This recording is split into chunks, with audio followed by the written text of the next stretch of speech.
Bonjour à tous.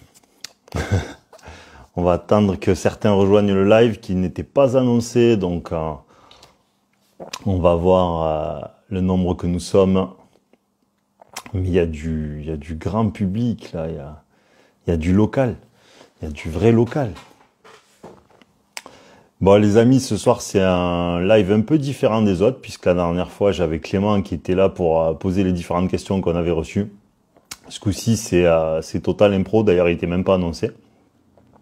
Parce que je savais pas si je serais à l'heure, et au final je le suis, donc ça fait plaisir. Écoutez, j'attends que d'autres arrivent. N'hésitez pas à poser des questions, mais si vous pouvez pas en commentaire, parce que comme je suis seul, je suis pas en mesure de les récolter. Vous pouvez les balancer, je crois dessous, je suis vraiment une bille sur Insta, mais je crois qu'il y a une case là qui m'apparaîtrait, où justement vous pouvez mettre les questions là, au lieu de les mettre en commentaire. Donc ça me permet quand même à moi de les consulter. Voilà, parce que donc là j'ai envie de répondre à des questions qui ont été posées à répétition, mais j'aime autant que ce soit celles de ceux qui sont là. Donc voilà. Donc n'hésitez pas, vous les mettez dans la case questions juste en dessous.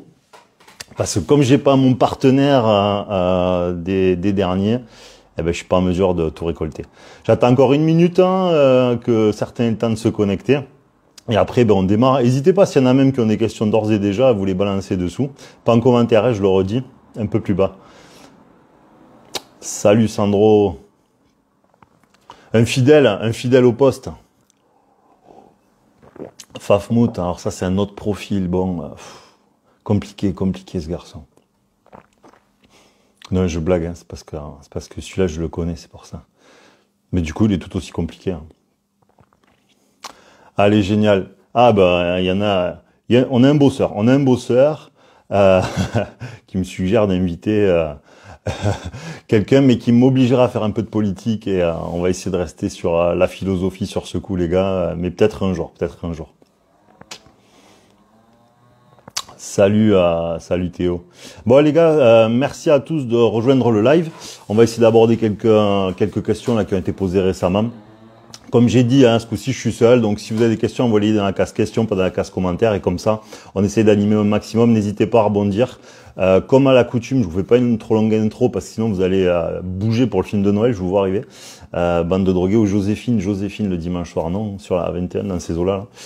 Voilà, donc non, restez fidèles. Donc rebondissez sur chaque question, on peut les poncer jusqu'au bout. C'est pas parce que ça part d'une que ça n'entraîne pas d'autres. N'hésitez pas à les mettre en dessous. Et moi j'essaie de consulter, mais je le redis, casse question, pas sous les commentaires, je pourrais pas suivre. Voilà, donc je vais vous parler de certaines que j'ai reçues récemment. Donc là je les ai sous les yeux, je les ai fait migrer sur le PC. Voilà. Et encore une fois, si ça rebondit, vous repartez. Donc récemment sur une des dernières vidéos, alors c'est celle-là celle-là ça anime toujours les passions, c'est le sujet de l'enfant, voilà.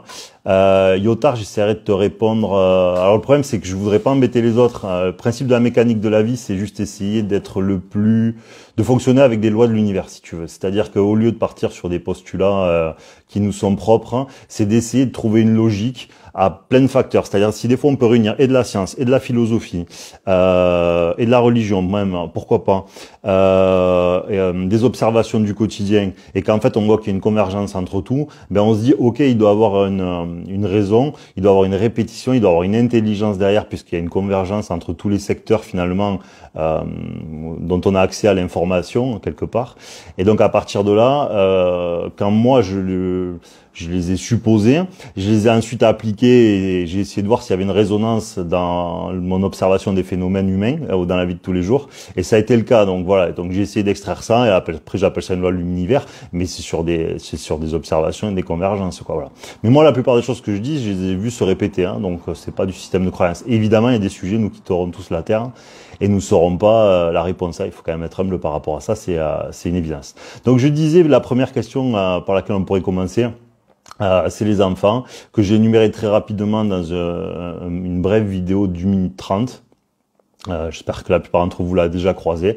Bon, en gros, il faut comprendre qu'en fait, l'humain est sur Terre pour évoluer, d'accord? J'ai déjà abordé le sujet, je rentre pas trop en détail, comme tout le vivant qu'il y a sur Terre. Donc, à ce titre, à ce titre, l'enfant doit se poser la question s'il est dans un moment d'évolution, un moment d'évolution personnelle, intellectuelle ou spirituelle, si vous voulez pas évolution au sens physique, évidemment, puisqu'il va grandir, il est en pleine croissance, on va pas commencer à partir sur ces sujets-là. Ce que je veux dire, c'est à partir de là, l'enfant, comme il n'est pas un être d'évolution, puisqu'en fait, il ne peut pas être testé puisqu'il n'a pas les prérogatives ou les armes ou les paramètres à ce moment-là pour pouvoir le faire, eh bien, ça veut dire son rôle s'inscrit différemment. Donc, le rôle de l'enfant va s'inscrire différemment. Et c'est là que moi, au lieu de dissocier l'être d'évolution, qui est l'adulte, ou déjà l'adolescent, partiellement, l'enfant va être un être de fonction. C'est-à-dire que comme on ne peut pas vraiment le corriger, comme on peut pas vraiment on peut pas vraiment le blâmer pour les choses qu'il ne sait pas des choses et de la vie, et à partir de là, ça veut dire il n'est pas dans l'évolution et dans la fonction. Et sa fonction, ça va être justement d'être le détracteur et le miroir utile à l'évolution de ceux qui, eux, sont déjà dans le test. Puisque la vie est un test, on a toujours à choisir entre bien, mal, bon ou mauvais, même si chacune des choses que je viens d'énumérer est discutable, bien que pas tant que ça, quand nous y réfléchissons. Et donc l'enfant va évoluer et donc va fonctionner, va renvoyer à ses parents ce que la vie attend vraiment d'eux. Donc, comme je l'avais énuméré, d'une part, il va être miroir, c'est-à-dire que l'enfant va répéter ce qu'il connaît, va fonctionner, va produire ce que produisent ses parents, puisque c'est ce qu'il connaît, c'est son référentiel. Comme pour dire aux parents, tu es excessif dans tel domaine, change. Et donc le parent va dire oui, il va le gronder, il va gueuler. Et des fois même on met les enfants sous cacheton parce qu'on dit qu'ils sont hyperactifs machin. Oui, mais si un des deux, comme je l'ai dit dans la vidéo, si un des deux parents l'est, il peut pas demander à un enfant de faire le contraire de ce qu'il connaît, c'est contre nature. Donc voilà, ça c'est dans l'aspect miroir. Et donc ce qui est intéressant de comprendre, c'est que comme l'enfant a un comportement qui est d'utilité, c'est un comportement d'utilité, puisqu'en fait c'est un retour, c'est une information pour les parents. Si les parents opèrent une modification comportementale, la plupart du temps, ce qui va se passer, c'est que l'enfant aussi, puisqu'en fait la fonction que l'enfant remplissait, qui était de montrer aux parents leur trop ou leur pas assez comportemental, eh bien en fait n'a plus raison d'être puisque les parents l'ont corrigé. Donc à partir de là, l'enfant va changer de comportement et c'est ce qu'il y a à comprendre de ça. Donc ça c'est dans l'aspect un peu plus miroir. Dans l'aspect détracteur ou dans l'aspect contraction du comportement des parents, c'est que le fonctionnement, le comportement et les situations que va attirer l'enfant seront fonction de ce qui est nécessaire aux parents de sevrer, d'évoluer, de rééquilibrer. Vous pouvez le mettre à tous les niveaux, d'accord? Je le vois beaucoup chez les parents qui ont de la culpabilité, voilà, ou du sacrifice. Vous allez avoir un enfant qui va solliciter énormément les parents et les parents vont passer une vie entière à faire passer les enfants outre mesure en fait avant eux et comme pour les pousser, leur dire jusqu'où vous allez aller dans ce délire-là. Ou si vous avez honte, par exemple, en société, etc., vous pouvez avoir un enfant qui va vous créer des situations un peu rocambolesques pour vous mettre face à ça. Si vous aimez la discrétion, il va foutre le bordel. Vous voyez, souvent c'est par contraction. C'est pas un miroir, c'est en contraction. Et si vous changez de comportement, celui de l'enfant change également. Alors je vois qu'il y a une paire de questions dessous, je vais essayer quand même de suivre. Ok, ça marche. Alors il y a quelqu'un qui nous demande Sant'Angelo, comment expliques-tu l'apparition de maladies neurodégénératives? Alors ça, si vous voulez un jour, on pourra faire un topo. Alors neurodégénératif, c'est extrêmement spécifique. Quelque part, dans le neurodégénératif, il y a le corps qui n'appartient pas. Donc là, on est un peu bifurqué des enfants. S'il y a des questions sur les enfants, on peut les mettre, on pourra y revenir. Le corps n'appartient plus à la personne. Alors ça, il y a plusieurs choses. Là, c'est vraiment multifactoriel. C'est-à-dire que, d'une part, il y a très souvent des traumatismes inscrits. On va pas rentrer très longuement là-dedans, mais on le fera une fois si vous voulez, maladies spécifiques. Dans les générations, c'est-à-dire les parents, grands-parents, il y a des marqueurs particuliers. Et des fois, vous pouvez avoir une famille où il y a eu, où à un moment donné, c'est comme si le corps, la personne était plus en pleine possession de ses moyens avant. d'accord. Ça peut être des gens qui ont été emprisonnés, d'accord. Comprenez. Alors ça va vous paraître, hein, il faut regarder du côté de l'épigénétique pour comprendre ça. Des parents qui peuvent avoir été emprisonnés. Ben en fait, quand vous êtes emprisonné, c'est comme si votre corps était ne vous appartenait pas. Et en fait, quand vous avez ce genre de marqueur, 2 ou 3 générations plus tard, vous avez plus de probabilité de déclencher ce genre de symptômes pathologiques. Mais bon, là, je vous fais un raccourci de quelque chose qui mériterait un peu plus de temps. Que ça, voilà. Après, il y a un deuxième facteur où ce genre de maladie arrive. Ça, pareil, il faudra, je rentrerai dans les détails si vous voulez. Une fois, on fera vraiment un live pathologie. Ça, c'est en fait que quand vous allez avoir en fait 2 êtres qui ne veulent pas se séparer. Quand vous allez avoir, parce que là, ça paraît extrêmement cliché, mais l'amour est un marqueur extrêmement important dans les relations humaines. Et en fait, ce qui va se passer, c'est que quand dans votre jeunesse ou vos antérieurs, donc vos ancêtres, il y a eu une séparation douloureuse. Par séparation, ça peut être le deuil, ça peut être un accident, ça peut être parce qu'il y a un exil, ça peut être parce qu'on a fui un territoire en guerre, ça peut être toutes ces choses-là. Ou un enfant avait les parents qui ont été arrachés, parce que vous savez, à l'époque, les familles s'arrachaient des fois les enfants parce qu'il y avait un garçon. Voilà, il y a beaucoup de choses de ce genre-là. Et ben en fait, ce qui se passe parfois, c'est que quand l'enfant vient au monde, il vient avec ces marqueurs-là. Ou plus tard, hein, ça peut être le marqueur aussi dans son enfance, mais comme je vous dis, ça peut être parents, grands-parents aussi.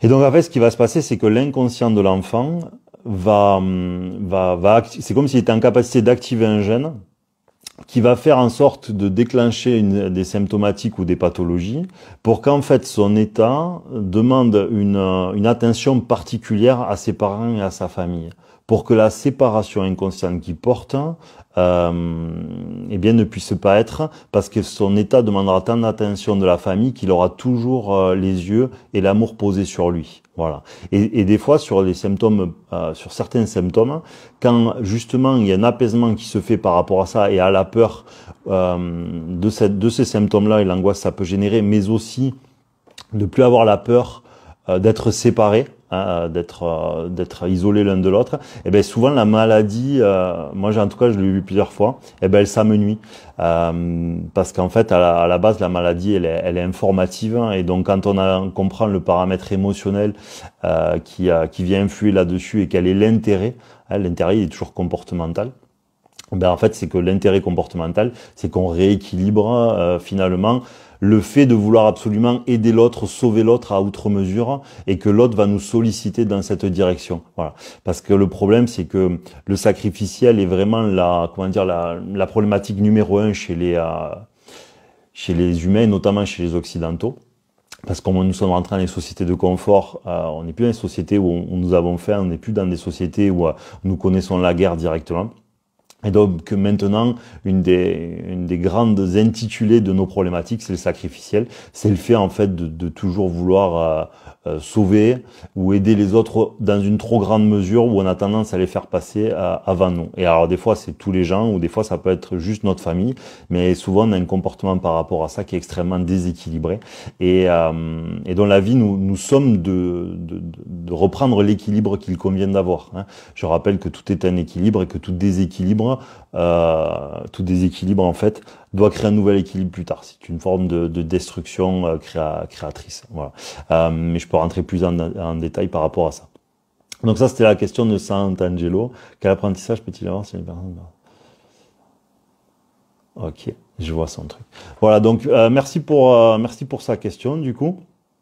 Je regarde si j'en ai d'autres, sinon je passe à celle que j'ai reçue précédemment. Non mais il y en a, ils se lâchent. Hein. Hugues, enfin, comment explique? Non mais vraiment, il y en a, ils abusent. Hein. Donc ça, c'était pour la première chose. Donc les enfants, la maladie neuro, je vous ai sorti quelques grands exemples. Et ça, c'est souvent les enfants qui naissent avec une maladie. Hein. Les enfants qui naissent avec une maladie, souvent, vous allez retrouver... Donc là, je refais une intro rapide pour ceux qui auraient pu la louper. Par exemple, je crois que c'est un épigénétique, hein, ils s'aperçoivent que une souris que vous allez choquer avec tel additif, et ben en fait, jusqu'à 4 générations plus tard, vous représentez ce même additif à la souris et elle en a peur ou elle réagit négativement. C'est-à-dire que le marqueur d'un traumatisme porté par l'ancêtre souris traverse les générations et vous le retrouvez chez les descendants. Bon, c'est aussi quelque chose qu'on peut constater assez facilement dans le transgénérationnel, etc. Bon. Et donc là où je veux en venir, c'est que c'est pour ne pas s'axer sur la neurologie, c'est pour être dans une vision un peu plus d'ensemble. Ce qui va se passer souvent, c'est qu'un enfant qui va avoir des symptômes à la naissance ou une maladie dans sa jeunesse, généralement, ce qui se passe, c'est qu'il y a quelque chose d'inscrit chez les parents et les ancêtres, donc avant lui. Voilà. Et selon la maladie, l'expression est un petit peu différente. Je vous reprends l'exemple que je prenais tout à l'heure sur la séparation. Eh bien, quand vous avez des fois un enfant qui ne veut pas justement être séparé des parents, ben, des fois il va contracter des symptômes justement pour avoir une attention maximale sur lui et justement avoir toute cette attention-là et surtout générer de l'aspect sacrificiel des parents qui peuvent s'oublier pendant une vie entière alors que finalement la vie attend d'eux de trouver une juste mesure. Et souvent l'état symptomatique de l'enfant risque de s'améliorer s'il comprend l'intérêt, même si ça peut paraître extrêmement nouveau à certains, ce genre de postulat, si les parents justement trouvent une mesure à leur abandon ou à leur sacrifice vis-à-vis de l'enfant. Donc ça c'est un sujet c'est un sujet qu'on pourra s'amuser à développer dans le futur. Voilà. N'hésitez pas, je le redis, à envoyer des questions et pas en commentaire dans la case questions parce que comme je suis seul cette semaine, j'ai été abandonné ou pas. Mais ça sera beaucoup plus facile pour moi pour les récupérer. Voilà. Donc je regarde les autres questions que j'ai reçues. Bougez pas les gars. Et les filles d'ailleurs. Alors que penses-tu du karma? Alors le karma, le problème c'est que ce mot il a été... je pense que ça se dit biaisé par le 21e siècle et la spiritualité moderne, même si ça n'en est plus du coup. Alors on entend par karma le fait que quand on agit mal, on récolte le mal. Maintenant c'est un peu le sens en vogue. Pour moi, ce que je qualifierais comme étant ce qu'on appellerait karma, c'est du capital d'évolution spirituelle, mais du capital d'évolution personnelle. Voilà. Moi dans la mécanique de la vie, je considère que le karma, c'est ce que nous venons faire sur Terre, c'est-à-dire vous êtes dans un programme où tout est organisé à des fins d'évolution personnelle. Voilà. Vous voyez bien que vous avez toujours à choisir, comme je l'ai dit tout à l'heure, entre bien, mal, bon et mauvais.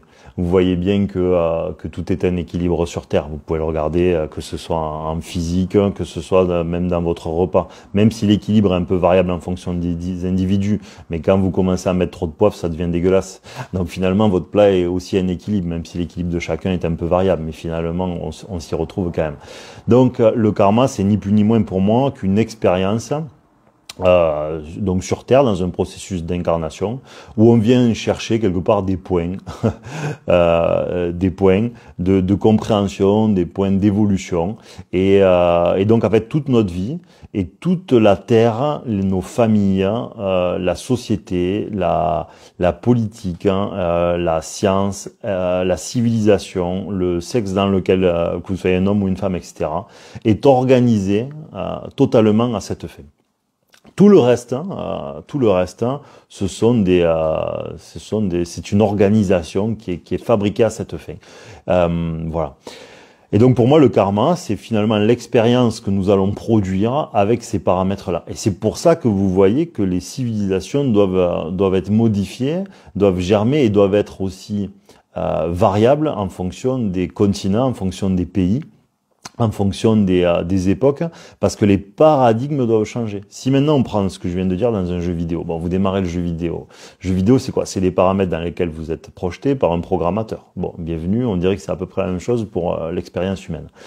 Mais au bout d'un moment, quand vous avez fini le jeu en 2-2, enfin le niveau en 2-2, il va falloir que je vous complexifie les paramètres. Mais en vérité, tous les paramètres, ils sont faits à la fin de vivre une expérience sur le jeu, de devenir plus performant, de le faire plus rapidement, de le faire plus aisément, et au fur et à mesure que vous devenez meilleur, les paramètres, on les complexifie. Donc on pouvez passer au niveau 3, au niveau 4, au niveau 5.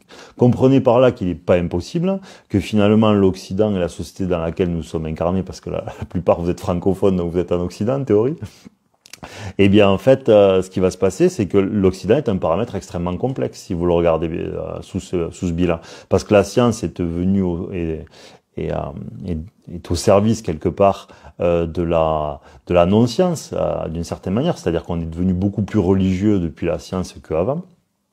Et donc, il est beaucoup plus difficile de penser que nous sommes dans un processus d'évolution personnelle, beaucoup plus difficile de penser qu'il existerait une origine créatrice dans un monde où on est capable de faire des avions de chasse, dans un monde où en un quart de seconde, on peut parler à un mec qui est de l'autre côté de la planète, dans un monde où vous pouvez savoir ce qu'il y a à 100 mètres sous l'eau, dans un monde où on peut voir à travers votre corps avec tout un tas d'outils médicaux. Donc, dans ce monde-là, comprendre le bien du mal, le vrai du faux, le bon du mauvais est infiniment plus compliqué que quand vous arrivez au Moyen-Âge où votre existence elle est beaucoup plus tirée par les cheveux sans tous les artifices justement du modernisme, du progrès et de la science. Et bien là évidemment vous allez beaucoup plus aisément penser qu'il y a une origine créatrice et mettre ça au cœur de votre postulat et essayer de comprendre la vie à travers ce prisme, quoi. Voilà.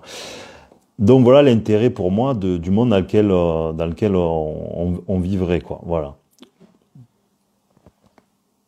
Ok. Alors oui, on me demande, pour toi, les ancêtres ont un impact sur notre présent. Ouais, tout à fait. Tout à fait, tout à fait. Alors, il faut pas complètement se gourer sur ce sujet-là. En quoi il y a une influence, en fait, générationnelle? Ben, déjà, que vous le vouliez ou non, nous avons leurs gènes. C'est-à-dire que les grandes religions n'avaient pas tort. Si vous réfléchissez d'un point de vue religieux, ils n'avaient pas complètement tort. Je veux dire, si on vous dit que vous êtes possédé, ça veut dire qu'une partie de vous ne vous appartient pas. Mais du moment où vous connaissez l'ADN et la génétique, bah, ils avaient raison. Une partie de nous n'est pas à nous. C'est factuel, d'accord? C'est devenu factuel, en tout cas. À partir de là, cette partie de nous qui nous appartient pas contient des informations. Alors nous, à part les maladies dites héréditaires, les yeux bleus, d'accord, ou verts ou ce que vous voulez, enfin 4 conneries, on considère assez peu la génétique collectivement, j'entends. Évidemment, il y a des chercheurs qui, eux, sont beaucoup plus pointus sur ce sujet. Mais globalement, on va pas le considérer. Alors que je vous invite à tous d'avoir un cheval à 200 000 euros, ou d'avoir une portée d'un cheval là, et vous verrez combien il vaut. Donc ça veut dire que la génétique dans le monde animal est extrêmement considérée. Je crois même que normalement, si vous faisiez pouliner votre jument par un qui n'est pas du même standing, vous faites effondrer le cours de votre jument. Et pareil chez les chiens normalement, si ma mémoire est bonne. Donc ça veut dire que dans le règne animal, on considère l'aspect génétique à un haut degré, parce qu'on sait que la probabilité de ce qui en découlera est plus ou moins bonne, évidemment. Voilà. Donc chez les humains, c'est la même chose. Simplement, notre considération pour l'aspect génétique est extrêmement minime. Voilà, parce que quand on voit la quantité d'informations dans un tissu d'ADN, vous comprenez bien qu'on ne peut pas se limiter aux yeux et aux maladies dites héréditaires. C'est-à-dire qu'il y a beaucoup plus de choses qui ont de l'intérêt que ça. Donc moi, personnellement, ce que j'ai vu à travers les observations et certaines études, si je puis dire, c'est que on a le bagage des douleurs et des souffrances de nos prédécesseurs, papa, maman, papy, mamie, jusqu'aux arrière-grands-pères. Voilà. Et je crois même que c'est écrit chez les catholiques. Je crois que vous pouvez le trouver. Que vous pouvez porter les problématiques jusqu'à 4 générations antérieures. Bon. Peu importe, en tout cas, c'est de l'épigénétique, je le redis, pour tous ceux qui voudraient se chercher et auraient plus de curiosité. Donc, ça veut dire que vous allez hériter d'un patrimoine douleur-souffrance, d'un patrimoine physique, etc., qui est issu de la cellule de la cellule familiale. Et donc là, je vais être plus factuel. Là, je suis obligé de vous poser l'intro, je vais être beaucoup plus factuel. Ce qui va se passer, c'est que la vie attend de vous que vous évoluez. À cette fin, soit vous le faites par le processus de la raison, de la philosophie et de la compréhension, soit par le processus de la confrontation. Sachant que la confrontation peut être plus ou moins lourde en fonction de certains paramètres. Ce qui va se passer, c'est que quand la confrontation est nécessaire, c'est comme si la vie allait activer les marqueurs difficiles de notre jeunesse, mais aussi ceux de nos parents ou grands-parents. Donc, dit que j'ai besoin, j'appuie sur le bouton magique, que quand ton grand-père il a vécu tel ou tel machin, évidemment il faut le transposer parce que leur vécu à eux n'était pas dans la même société, donc ce n'est pas la même chose, mais c'est pour ça que vous pouvez trouver des gens qui sont extrêmement angoissés. Alors qu'ils se disent, putain, mais ma vie, elle est cool, je suis sécure et machin, mais c'est acquis. Voilà. Ou qui vont avoir extrêmement peur de l'abandon. Ou extrêmement peur. N'oubliez pas que ce sont des sentiments. Hein. C'est pas obligé qu'un aïeul l'ait vécu au sens strict. C'est un sentiment. Hein. Un sentiment est suffisant en vérité. Hein. Voilà. Donc c'est pour ça que vous allez à des moments ne pas comprendre d'où vient quelque chose, mais parce qu'en fait, dans l'absolu, c'est une activation d'une souffrance qui n'était pas la vôtre initialement, mais qui a un intérêt, c'est votre évolution personnelle. Voilà. Et donc c'est pour ça que plein de fois on ne comprend pas pourquoi nous vivons un événement ou un autre, hein, ou pourquoi tout d'un coup on se sent un peu plus étrange, mais parce que c'est la vie qui active par le biais de ce patrimoine-là une situation ou une émotion pour que nous soyons confrontés. C'est comme, je sais pas, vous voulez progresser dans je ne sais pas quel sport, ce que vous voulez, que je prends tout le temps, je prends souvent cet exemple-là, je sais pas, vous faites la boxe, on a tous vu les trucs un peu comme Rocky et tout, qu'est-ce qu'il va faire? Il va monter l'escalier et tout ça. Alors que pour la boxe, sur le papier, on s'en fout de l'escalier. Ben, en fait, il va faire un exercice pour devenir meilleur dans autre chose. Eh bien, la vie va fonctionner pareil, elle va vous confronter pour vous sevrer ou devenir meilleur ou plus équilibré dans quelque chose. Et le but de la mécanique de la vie, c'est comprendre ce processus en chaîne et en même temps de transposer les lois de l'univers pour comprendre justement si mon but c'est de monter les marches de l'escalier, est-ce que la vie attend de moi que je monte des marches de l'escalier ou est-ce qu'elle attend de moi que je fasse du cardio ou de la muscu ou du développé couché ou ce que vous voulez ou des squats. Donc c'est ça le but. Parce que notre problème, c'est que comme on n'essaye pas de comprendre les choses dans leur ensemble, je m'amusais à vous faire la métaphore des échecs, hein. Si, quand vous jouez aux échecs, vous regardez votre adversaire avancer le pion et que votre seul raisonnement, c'est vous dire « ouais, le pion a avancé », ben en fait, vous ne voyez pas l'ensemble de la stratégie que peut-être lui a mis en place. C'est-à-dire qu'en bougeant ce pion, eh ben en fait, ça libère peut-être une tour, un fou et un roi, et en fait, dans 2 coups, t'es échec et mat. Et tu l'as pas vu arriver, parce qu'en fait, tu t'es focalisé sur le pion. Alors qu'en fait, c'est toute sa stratégie qu'il a mis en place à ce moment-là, en considérant ta stratégie à toi. Ça veut dire que la vie est un ensemble qu'il faut considérer. Si on considère que ce que nous voyons, et pas les choses à travers ces paramètres-là, c'est des paramètres complexes et d'ensemble, eh bien en fait on loupe le sens réel de ce qui est important. Et c'est ça le but de la mécanique de la vie. C'est essayer de comprendre donc ce que je viens d'énumérer et ensuite ce que la vie attend vraiment de nous. Parce que notre problème à tous, comme justement on pense que tout est trop compliqué, parce que ça nous paraît être un chemin impossible, ce qui n'est pas toujours faux, mais je vous garantis que c'est pas aussi compliqué que ce qu'on imagine. Bien sûr, des fois on peut pas savoir. Le problème, c'est que s'il y a une question de mathématiques, vous répondez le drapeau de la Finlande est blanc et bleu, vous n'avez pas tort. Et aujourd'hui, nous sommes dans la société du oui, parle-moi de Pythagore, ben, le drapeau de la Finlande est bleu et blanc. Alors tout le monde va dire, mais attends, j'ai raison, le drapeau de la Finlande est bleu et blanc. Oui, mais c'était pas une question de géographie que je t'ai posée, c'était une question de mathématiques. Comprenez par cette parabole, c'est que le but, c'est de comprendre ce que la vie attend de nous. C'est que ce que nous faisons très largement n'est pas ce qu'elle attend vraiment de nous.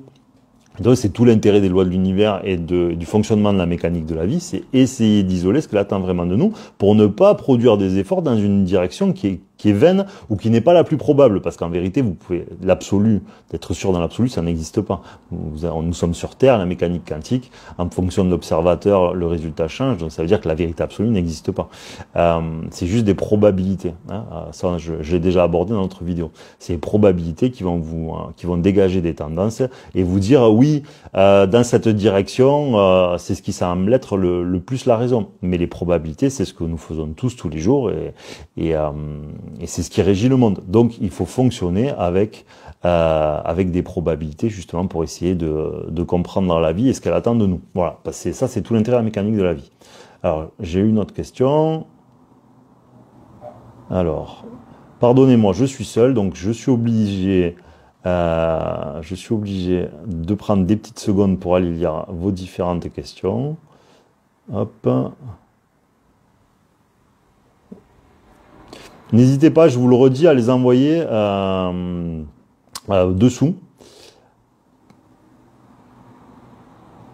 parce que sinon, j'ai pas le temps de lire un commentaire, parce que le problème, c'est que pour essayer de traduire ce que j'ai dans la tête, ben, ça m'oblige de la réflexion pour employer les mots qui vont à tout le monde, et c'est pas forcément mes mots à moi, si vous voulez. Voilà, parce que mes mots à moi, j'ai pris des raccourcis avec le temps, et à des moments, j'essaie vraiment d'avoir les mots qui soient les plus compréhensibles. Alors, comment maximiser ses chances de gagner au loto? Non, mais ça, on a des comiques, les gars. Non, plus sérieusement, il y a Yotar qui me demande, mais comment connaître les signes de ce que la vie attend de nous? Ben là, en fait, si tu veux, il faut que... Ça, c'est l'ensemble de la mécanique de la vie. C'est pour ça, les amis, essayez, ceux qui l'ont pas fait, de garder les vidéos, les lives, et vraiment d'être concentré dessus. Faites-le quand vous êtes en voiture et que toute votre attention elle est dessus. Parce que pour certains, c'est des concepts nouveaux, et même si vous comprenez intellectuellement, la transposition en nous est extrêmement compliquée. Parce que le problème, c'est que sur Terre, rien n'a vocation à disparaître, et que ce qu'il y a dans notre intériorité va s'opposer à comprendre quelque chose qui nous enlèverait notre problématique, d'accord? Parce que si nous nous appartenions totalement, nous maîtriserions toutes nos pensées, hein, je le redis à chaque fois, tous nos rêves, toutes nos décisions, toutes nos émotions, et c'est pas le cas. Donc ça veut dire qu'une partie de nous appartient pas, et que quand votre intellect peut comprendre quelque chose qui va permettre de nous sevrer de ce qui nous embête, ben, ce quelque chose qui nous embête va comme dissimuler ou faire penser les choses différemment, etc. Parce que sinon, on s'en sauverait très aisément. Et vous voyez tous que quand on comprend quelque chose de nous-mêmes qu'on a envie de changer, eh ben, c'est extrêmement compliqué. Et souvent, la volonté ne suffit pas parce que c'est une opposition. Hein. Là-dessus, je vous le rappelle aussi, pour ceux qui seraient catholiques, musulmans. Chez les catholiques, Jésus va rencontrer le diable dans le désert, donc il va s'exorciser, ce qu'il faut comprendre, c'est-à-dire qu'il va lutter contre son propre mal quelque part. Et chez les musulmans, c'est aller faire le djihad intérieur. C'est pas aller sur des terres lointaines, quoi. C'est à l'intérieur. Ça veut dire c'est toi avec toi-même. Ton pire ennemi, c'est toi-même. Voilà, donc il faut vraiment comprendre ces parallèles-là. Donc la vie et les grandes religions, une fois de plus, avaient pas complètement tort. Alors comment on peut savoir? Donc comme j'ai dit, reprenez l'ensemble des vidéos, hein, parce que c'est un ensemble d'éléments qui donne son sens. Mais d'une part, je le redis, il y a l'aspect équilibre. Donc, tous les humains viennent sur Terre pour progresser en termes d'équilibre. D'accord? Quelqu'un qui va avoir une prédominance masculine, d'un point de vue des lois de l'univers, est en déséquilibre. Si votre comportement est dans une force masculine trop prépondérante, d'un point de vue de l'univers et de la vie, vous êtes en déséquilibre, d'accord? Parce que si le soleil est en trop grand déséquilibre, c'est-à-dire trop de plus, hein, on pourrait considérer, eh bien en fait la possibilité de vie sur Terre va s'amenuire, ou sinon ça va être oui, on va dire si c'est vraiment trop loin, il n'y aurait pas de vie, d'accord? Donc ça veut dire que tout déséquilibre est une forme négative, et que en fait tout équilibre est fragile, sinon il doit chercher un nouvel équilibre ailleurs. Mais dans un trop, il n'y a plus de vie du tout, c'est vraiment ça qu'il faut comprendre. Donc il faut voir dans nos comportements, dans nos fonctionnements, où nos déséquilibres sont le plus prépondérants. Donc comme je l'ai dit, chez les garçons par exemple, on peut avoir une prépondérance masculine. C'est-à-dire on a un comportement qui est trop dans les stéréotypes et les standards masculins. Ce qui veut dire que nous ne sommes pas suffisamment à même de comprendre nos semblables, alors, c'est pas nos semblables, mais par exemple la femme, ou de comprendre d'autres personnes finalement de l'espèce humaine, parce que c'est l'équilibre entre les deux polarités qui font que nous pouvons comprendre tous les individus, et que si nous sommes dans un processus d'évolution, nous sommes dans un processus d'adaptabilité, dans un processus de compréhension de l'existence et de la vie. Le plus adapté, c'est celui qui survit. Jusqu'à là, la théorie darwinienne, elle est pas fausse, hein. Si on projette deux personnes dans la nature, celui qui la connaît la mieux a le plus de probabilité de survivre. C'est une réalité, c'est factuel, c'est comme ça. Donc ça veut dire que celui qui aura acquis le plus de paradigmes sur lui-même et sur son espèce, hein, a le plus de probabilité quelque part de s'y adapter. Et donc d'aller loin. Ça veut dire que c'est un but. Donc comme je le disais, quelqu'un qui aura une prépondérance masculine doit amener cette prépondérance masculine pour devenir plus équilibré, pour pouvoir comprendre la polarité opposée qui est le féminin. Mais beaucoup d'hommes en fait ont quand même une forte attache féminine. Pourquoi? Parce qu'en fait ça les oblige à aller à la rencontre de leur polarité opposée, qui est le féminin. Parce que si on n'a pas de problème à la femme, par exemple, ou on n'a pas une grande sensibilité à elle ou une grande culpabilité à elle, eh bien on va s'en désintéresser. Ça va être trop simple. Donc en fait, on va être figé en nous-mêmes en tant que garçon, en tant qu'homme, Et nous allons pas essayer d'aller comprendre l'opposition, enfin, qui est la femme, la polarité opposée. Ce n'est pas une opposition, c'est une polarité opposée. Et notre propre féminin, qui est en fait dans les stéréotypes, parce que là, ce qu'on parle, ce sont des stéréotypes, pour justement comprendre une sensibilité accrue, pour comprendre une culpabilité accrue, etc., qui sont des paramètres dans les stéréotypes qui sont plus féminins. Voilà, et donc la question initiale, c'était justement qu'est-ce qu'on peut faire? Ben, il y a tous ces équilibres-là, en comportement par exemple. Voilà, quand vous avez trop de culpabilité, il faut comprendre d'où elle vient et l'amenuire, parce que sinon c'est négatif. Si, comme je vous dis, vous avez une prépondérance féminine, il faut vous rajouter du masculin, parce que sinon vous allez attirer des femmes, par exemple chez les hommes et chez les femmes c'est la même chose, hein, vous allez attirer des femmes qui vont être des managers, qui vont avoir un côté petit général, parce que vous allez attirer des femmes qui auront une problématique à l'homme. Voilà, c'est la contraction. Donc la vie va vous attirer ce genre de femmes pour justement vous ensevrer. Et pour les femmes, c'est la même chose. La contraction sera l'inverse. Voilà. Parce que c'est une mise en situation pour pouvoir évoluer, pour pouvoir comprendre ce processus et procéder à ces différents rééquilibrages que je viens d'énumérer. Voilà. Et donc c'est ça que la vie va attendre de nous d'une part. Donc être des êtres toujours plus équilibrés, au sens de l'univers et pas au sens conceptuel lui-même, parce que la perfection c'est la fréquence de l'univers, puisque l'équilibre en fait c'est la vie, toutes les règles, toutes les lois fondamentales physiques etc. sont des équilibres, et donc ça veut dire que l'absolu que nous avons à comprendre c'est cet équilibre-là. Voilà, entre le féminin et le masculin, notamment l'équilibre comportemental, etc., etc. Voilà, ce qui n'enlève en rien le fait d'être une femme, ce qui n'enlève en rien le fait d'être un homme, c'est juste d'être dans cet équilibre beaucoup plus haut de gamme, si je puis dire. Je le redis, posez les questions en dessous, pas dans la case commentaire. Là, il n'y en a pas, mais voilà, si vous en avez d'autres par rapport à ce que je dis que vous voulez rebondir, n'hésitez pas, je les relève ensuite. Voilà, donc ça c'est la première partie. La deuxième partie, c'est ce que moi j'appelle la confiance, hein, mais qui s'attribue finalement à de la foi. La foi, c'est le fait de s'abandonner. C'est le fait d'augmenter le degré, de confiance aux choses qui nous échappent. Parce que n'oubliez jamais, hein, je l'ai énuméré à diverses reprises, tout être vivant est condamné à mourir, évidemment, mais surtout à 10 000 possibilités pour le faire. Je parle pas de le faire soi-même. Je parle si la vie voulait le faire trépasser réellement, d'accord. Vous avez 10 000 manières. Donc ça veut dire que finalement chaque souffle, chaque parole nous est consentie par l'intelligence supérieure, et donc à ce titre, si on est là, c'est pour quelque chose. Et donc, si nous sommes consentis, ça veut dire que nous pouvons évoluer, ça veut dire que nous pouvons continuer, ça veut dire que nous pouvons comprendre. Et donc, si on augmente le degré de foi ou de conscience tout au long de notre vie, et ben en fait, nous allons comprendre une des lois fondamentales, parce qu'il y a plein de choses que nous ne pouvons pas, en fait, qui nous échappent complètement. Et d'autre part, donc ce que je disais tout à l'heure, donc augmenter le degré de conscience, ça c'est vous avez les documents sur YouTube, etc. Enfin pas sur YouTube, sur Instagram, sur le site, etc. Et augmenter le degré que moi j'appelle de conscience, qui est cet équilibre, cette recherche de l'équilibre absolu, mais pas déconnecté, attention, et en même temps le discernement, hein, qui est extrêmement important. Parce que si vous n'êtes que confiance, ça, c'est vraiment quelque chose qui est compliqué à comprendre. Si vous n'êtes que confiance ou vous n'êtes que foi, ce qui se passe à un certain degré, c'est que vous vous déchargez de vos responsabilités. Moi, j'ai été confronté à ça. Quand j'ai compris la théorie de la confiance, etc., en fait, vous finissez par, vous posez même pas de questions. Ou très très peu. Bon, vous restez un humain, hein, donc vous êtes assujetti à tout, mais très peu. Parce que, comme vous avez compris une des lois fondamentales de l'univers, eh bien l'univers, comme vous êtes devenu adapté parce que vous avez compris une de ces lois fondamentales, en fait va vous faciliter l'existence. Votre vie devient plus aisée en tout point. Hein. Je parle pas aisée au sens financier, en tout point. Voilà, simple, mais beaucoup plus facile. Il y a une fluidité qui s'installe parce que vous êtes convergent avec les lois de l'univers en fonction de l'adaptabilité. Mais en fait, ce qui s'est passé pour moi au bout d'un moment, il faut passer par cette case-là, c'est qu'à un moment donné, ça a commencé à coincer. Je me suis dit, merde, j'avais trouvé le cheat code, et finalement, le cheat code, il y a une nouvelle programmation, il marche plus. Vous savez, c'est comme quand vous jouez aux Sims ou les jeux vidéo, là, vous avez l'argent illimité et vous faisiez des barakas de fou et vous avez plus besoin de passer par le processus du jeu normal. Vous voyez cette idée? Eh bien, c'était la même chose.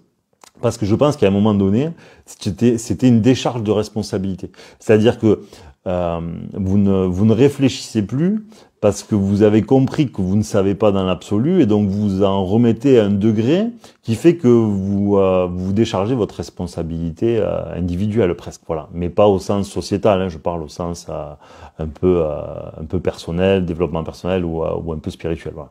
Et donc c'est extrêmement important de comprendre que du coup, quelqu'un qui ne serait que trop de poids serait dans une forme de décharge de responsabilité parce qu'en fait il n'a plus de discernement. En fait, il va amenuire tellement son discernement et sa responsabilité individuelle qu'il y a une forme négative qui va s'installer parce qu'il est dans une espèce de déséquilibre personnel. Voilà, si je puis dire.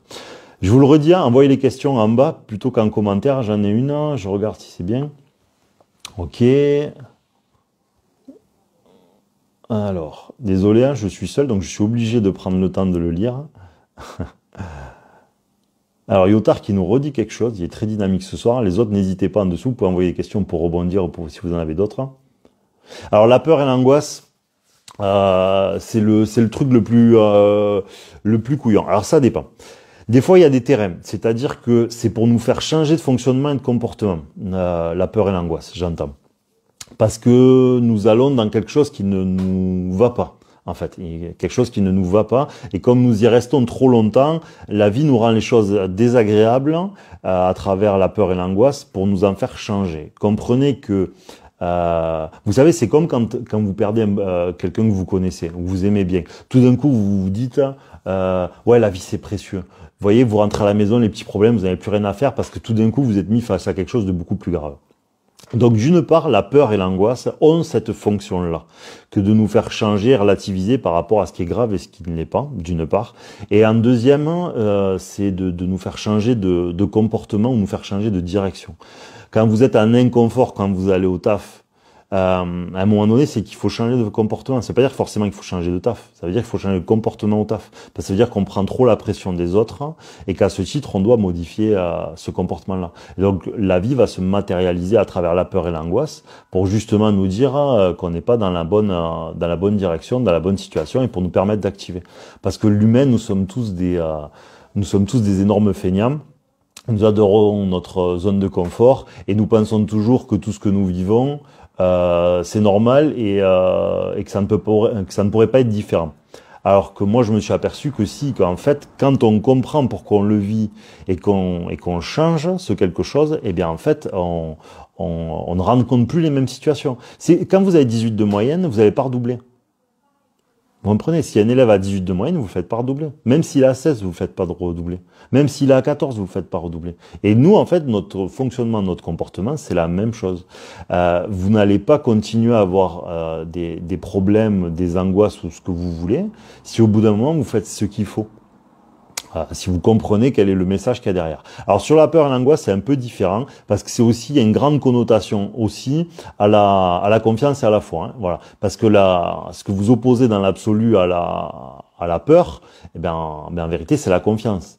C'est ce qu'il faut comprendre. L'opposé à la peur, c'est pratiquement la foi. Pratiquement. Donc, ça veut dire qu'il y a une invitation aussi à augmenter le degré de confiance en l'univers, quoi. Mais des fois, plutôt que passer par le processus peut-être religieux ou je ne sais quoi, des fois, il vaut mieux le regarder pour certains, et moi, ça a été mon cas, par la biologie. Franchement, regardez des fois des choses sur le fonctionnement biologique, quand vous voyez le niveau de perfection, quand vous voyez le niveau les mathématiques qu'il y a derrière et l'intelligence de chaque particule, mais honnêtement, il est compliqué de retirer le côté omniprésent, omnipotent, omniscient des grandes religions à la science, quoi. Il y a une convergence, il y a une réelle convergence entre les deux, hein. Et donc il y a un réel parallèle. Donc à l'angoisse, il y a aussi la confiance et la foi qu'il faut absolument augmenter parce que c'est fondamental, c'est fondamental. Voilà. Et après, bon, il y a d'autres choses, évidemment. Il y a tous les facteurs aussi entrants, qui sont des facteurs aggravants, qui ne sont pas la cause, mais qui sont des facteurs aggravants. Comprenez, par exemple, quand vous fumez une cigarette, il y a des agents toxiques. Un agent toxique, donc sous la forme physique, par exemple. Quand vous avez fumé votre clope, ben vous consentez de faire rentrer du négatif en vous. Vous comprenez le truc. Donc ça veut dire que le négatif va aller dans votre sang, dans vos poumons, d'accord. Donc en fait, vous vous contaminez avec le mal. Vous voyez? Donc ça veut dire qu'après sur le plan, là c'est la convergence entre le plan spirituel, ce que j'appelle la mécanique quantique, et le plan humain qui est la physique classique. C'est-à-dire que vos agents toxiques quand vous allez fumer, ou trop boire, ou manger trop dégueulasse, c'est ce que vous voulez, c'est pas grave, on le fait tous, d'accord, la question n'est pas là, mais c'est pour comprendre un processus. Ben, en fait, vous allez vous contaminer.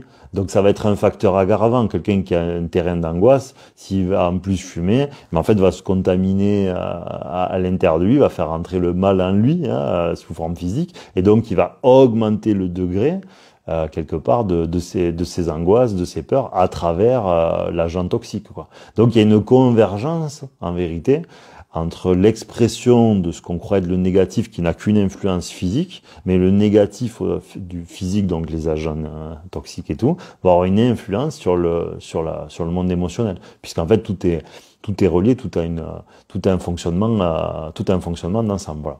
Les amis, je vous le redis, n'hésitez pas à mettre des questions, mais en bas, pas dans les commentaires. Voilà. Donc si vous avez d'autres questions et que vous voulez rebondir sur ce que je suis en train de raconter, ou toute autre chose même, vous pouvez le faire, n'hésitez pas. Voilà. Donc ça, c'était pour répondre à la question de qu'est-ce qu'on peut faire. Je vais regarder si j'ai d'autres questions. Ah ben, on a encore un travailleur. Je suis obligé de cliquer. Désolé pour le voir. Voilà. Comment réagir quand la vie nous amène une situation dangereuse pour notre santé et non repoussable? Alors là, le problème, c'est que là, c'est extrêmement flou, donc c'est un peu compliqué. La première chose à se demander, c'est quel est l'intérêt et quelle est la raison pour laquelle cette situation dangereuse nous est amenée. Voilà. Donc, si tu veux bien préciser, je peux essayer de t'y répondre. Si tu veux, je te nommerai pas. Si tu veux pas que je te nomme, il n'y a aucun problème. Mais essaye de me préciser pour que je puisse te répondre pas trop à côté. Comme ça fait quelque chose d'un peu plus propre. Alors, ça j'ai répondu, les amis. Je regarde ensuite.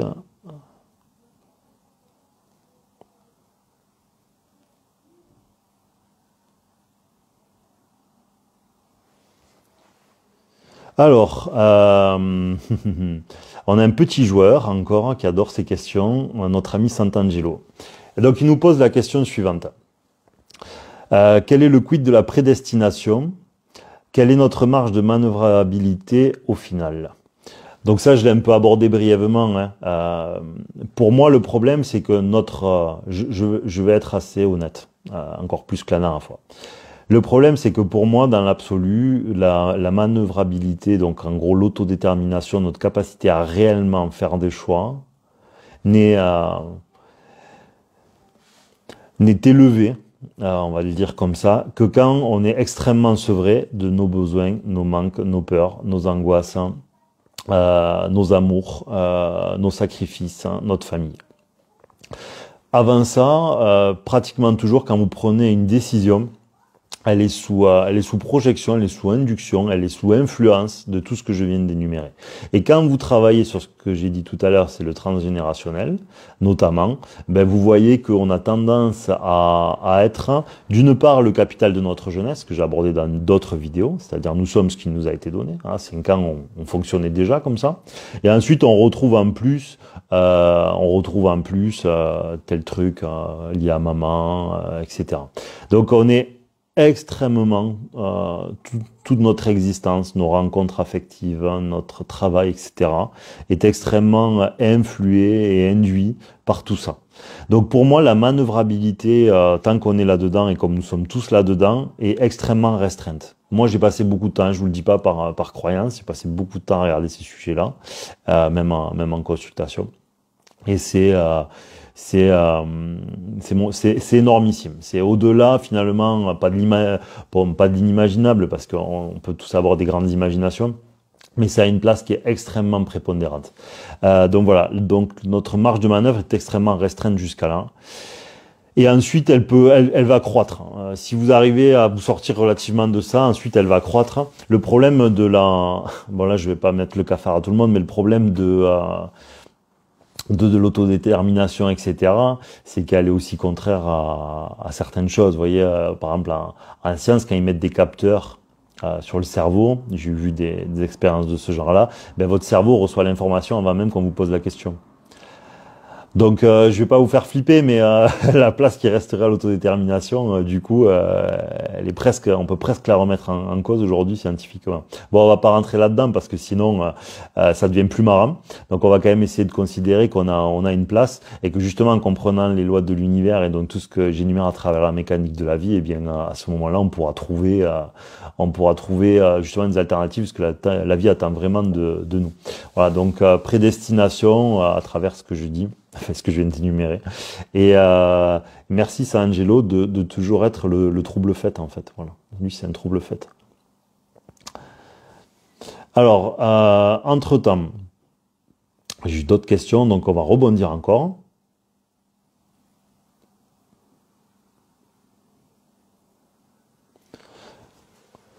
Alors, c'est intéressant. Donc, j'ai plusieurs questions. Donc, je vais démarrer par si tout est écrit, puisque c'était ce que j'étais en train de dire. La voyance est donc possible. Alors, désolé de vous faire chier, les amis, mais la voyance peut fonctionner. Par contre, c'est totalement interdit. J'entends par les lois de l'univers, totalement interdit. Tous ceux qui le font, en fait, se polluent et se maudissent. Donc c'est parce qu'en fait le problème c'est que on viole les lois de l'univers, d'accord? On viole les lois fondamentales de l'univers quand on fait ça. C'est ce qu'il faut comprendre. Pourquoi? Parce qu'en fait, je vous rappelle une des lois fondamentales, c'est la confiance. La confiance c'est quoi? C'est s'en remettre. Quand vous voulez vous prémunir de l'avenir, c'est par peur. Donc ce qui vous pousse à connaître l'avenir, c'est une peur, c'est une angoisse, c'est un manque de confiance, c'est un manque de foi. D'accord? Donc tout ce que je viens d'énumérer est négatif. Donc ça veut dire que la fréquence dans laquelle vous allez demander le futur, que vous soyez voyant ou parce que vous allez en voir un, ben en fait c'est un inconscient de peur qui vous pousse à le faire. Donc quand le voyant va poser la question à ce que vous voulez, si on va pas rentrer dans les détails, et bien en fait lui il est dans une fréquence négative aussi, puisqu'en fait c'est un viol des lois de l'univers, parce que l'univers il te dit c'est ici et maintenant. Je peux même vous l'expliquer, c'est même scientifiquement, si vous regardez l'ensemble des planètes, en fait, bon non ça va être trop long, mais le centre du monde il est toujours maintenant, même scientifiquement. C'est-à-dire, il y a pas de, ils ont cherché où était l'origine du monde pour comprendre où aurait pu se placer l'énergie créatrice. Par exemple, on dirait c'est là et ça pousse tout le système solaire dans ce sens-là. Vous voyez la logique? Mais en fait, c'était sidérant parce qu'ils se sont aperçus qu'en fait, si vous le regardez là, ben c'est le centre. Si vous le regardez là, c'est le centre. Si vous le regardez là, c'est le centre. Essayez de comprendre ça avec un cerveau humain. C'est très très compliqué. Hein. C'est extrêmement compliqué, mais c'est le cas. Hein. C'est de la science que je suis en train d'énumérer. C'est Stephen Hawking qui faisait ces expériences-là, et c'est une réalité. Donc pour revenir à nos voyants, ce qui va se passer, c'est que comme c'est une transgression aux lois de l'univers qui est en fait de s'en remettre et que vous ne devez pas vous prémunir de l'avenir en essayant de le deviner, eh bien en fait vous commettez une transgression dans le code de la route de la vie et dans le code de la route quantique. C'est interdit. Et donc quand vous faites ça, au bout d'un moment, eh bien en fait vous allez vous polluer. Et ce qui va se passer, c'est que dans un premier temps, bon, ça peut être juste, même si les prédictions sont vraies ou fausses, on s'en fout, hein, elles peuvent être vraies. Hein. À bien des cas, moi, je l'ai vu pas à travers moi, mais à travers d'autres, c'était vrai, hein, ce qui se passait après.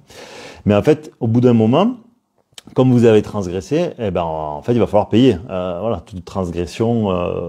Alors là, c'est pas la police qui vient vous voir, c'est la vie. Et donc, comme t'as fait une dette, ben, il va falloir la solder à un moment ou à un autre.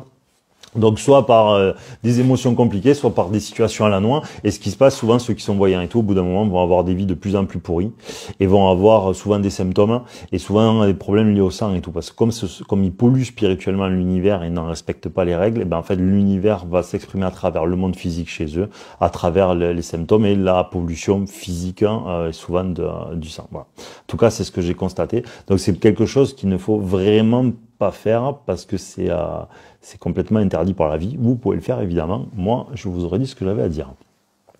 Voilà, donc la voyance évidemment est possible, mais c'est interdit. Pas par moi. Alors il y a Adri qui nous dit je comprends la mécanique de la vie, mais je n'arrive pas à me l'appliquer. Par quoi commencer? Mais en fait, Adri, il faut essayer d'isoler. Comment te dire?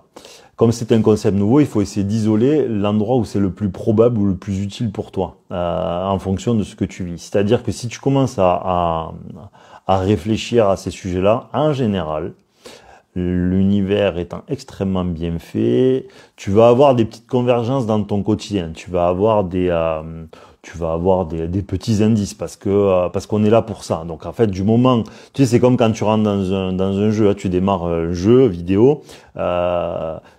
Si tu bouges pas dans ton jeu vidéo, il se passera rien.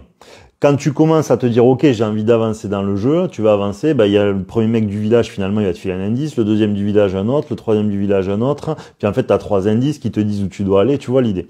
Donc ça veut dire qu'il faut déjà créer un mouvement, une volonté pour que tout ça puisse s'activer. Dans la vie, c'est la même chose.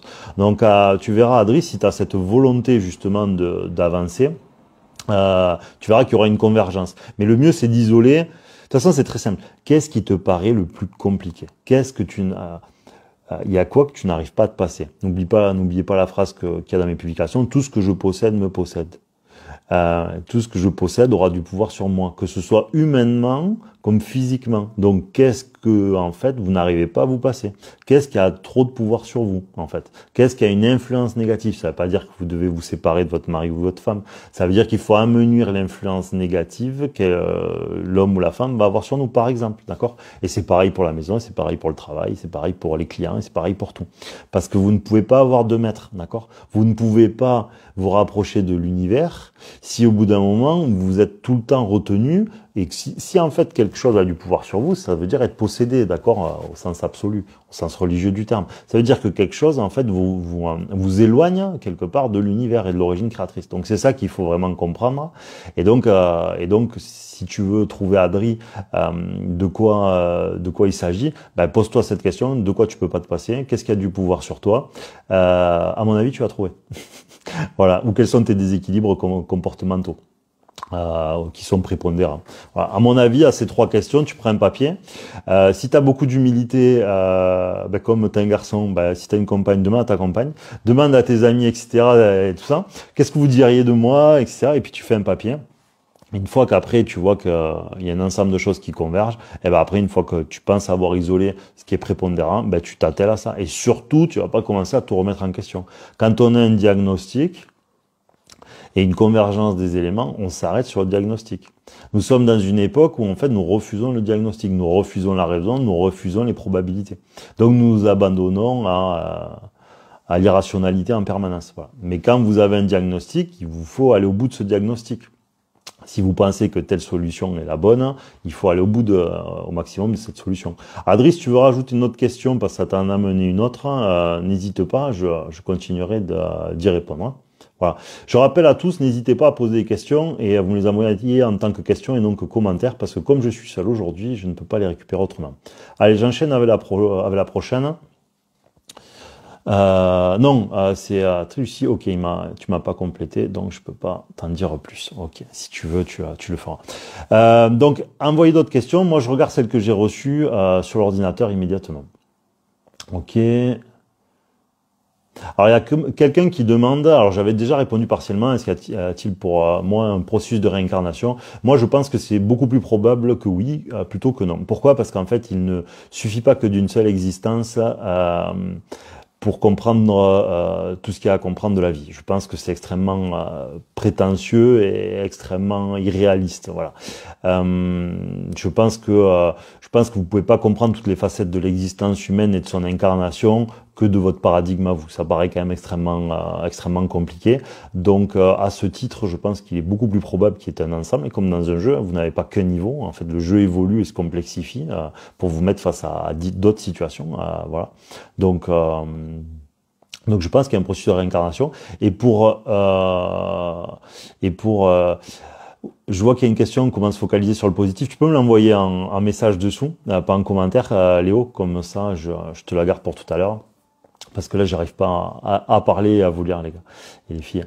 Voilà, donc c'est comme dans un jeu, il va falloir complexifier les paramètres. Donc voilà. Et puis il y a un deuxième truc, c'est que On a beaucoup trop de déséquilibre à la naissance. Vous voyez, vous pouvez pas être jugé à la même enseigne quand vous êtes né dans une civilisation extrêmement pacifiée, de parents qui ont été exemplaires, de quelqu'un qui est de l'autre côté de la planète, lui aura vécu un drame dès la naissance, vous voyez, et que toute sa vie aura été un drame et sa société un drame. Ça paraît très peu probable que l'un comme l'autre, en fait, vous soyez logé et jugé à la même enseigne. Voilà. Donc à ce titre, comme l'univers, tout est un équilibre, il paraît quand même très peu probable qu'il y ait autant de déséquilibre dès la naissance entre les individus, et comme tout déséquilibre doit se rééquilibrer plus tard, eh bien je pense qu'il y a un processus de réincarnation, ça paraît beaucoup plus probable. Voilà. Et je pense qu'en plus ça ne jure pas les écrits religieux. Il faudrait chercher. Alors je suis pas un grand lecteur, mais souvent il y a écrit j'ai été du temps de lui, je l'ai déjà expliqué, du temps d'elle. Il y a 500 ans entre les deux. Ce qui pourrait être la version cachée, ou la version dissimulée, ou la version subtil, pour le dire aux hommes sans le leur dire. Voilà. Parce que le problème, c'est que comprenez que une religion se doit d'être donnée aux masses. Et donc il y a certaines choses qui demandent plus de maturité, et selon les civilisations et les siècles, vous comprenez bien que quand vous commencez à énumérer ce genre de postulats de manière explicite, comprenez qu'à certaines époques, si vous disiez oui, il existe la réincarnation, ils auraient dit ouais, tous les roues on va les faire cramer. C'est ce qu'ils ont fait d'ailleurs, je crois. Ils diraient ouais, toi t'as une graine beauté là, c'est parce qu'avant t'as fait des dingueries, donc vous êtes dégueulasse, donc on va vous dégommer. Et donc pour éviter, à mon avis, toute violence ou toute déduction hâtive ou faite à la hâte, eh bien, je pense que les grandes religions ne pouvaient pas l'écrire tout simplement. Et à ce titre,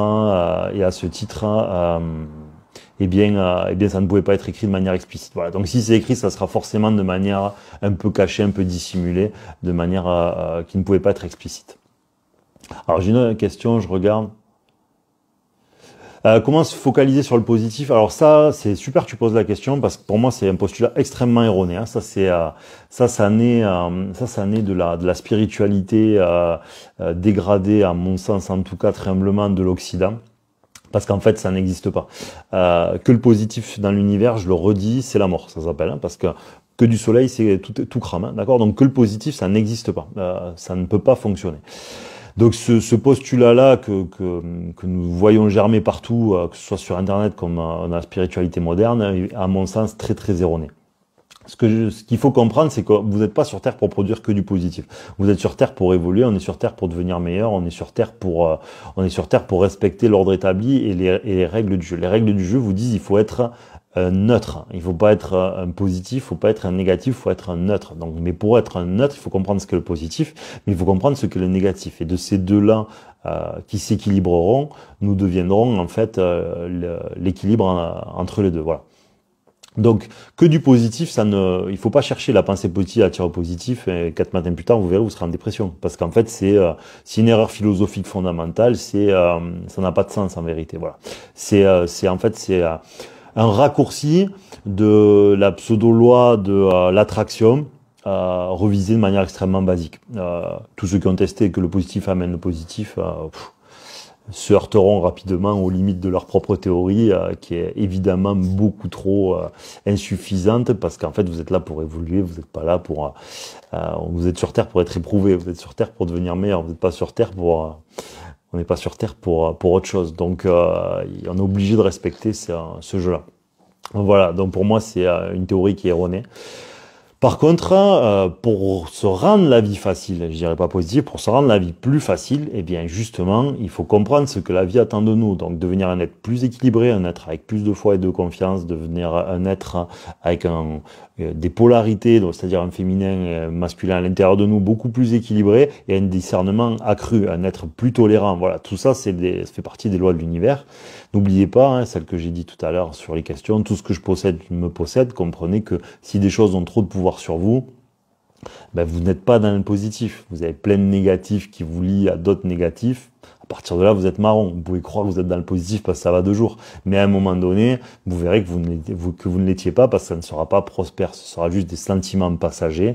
Et le problème de l'humain, c'est que nous nous arrêtons toujours à des paradigmes ou à des paramètres ou à des pensées qui sont passagères, hein, ou à des sensations qui sont passagères parce que nous sommes des êtres temporels. Et l'univers, lui, n'est pas temporel. Au plan absolu, il semble qu'il n'y ait pas de temps. Voilà. Mais la temporalité, c'est une spécificité de nous parce que ça va, on pense que ça ira. Mais ça marche pas comme ça. Dans les temps faibles, on investit sur l'avenir. Normalement, avant que la société moderne arrive, pendant l'hiver, pendant l'été, vous prépariez l'hiver.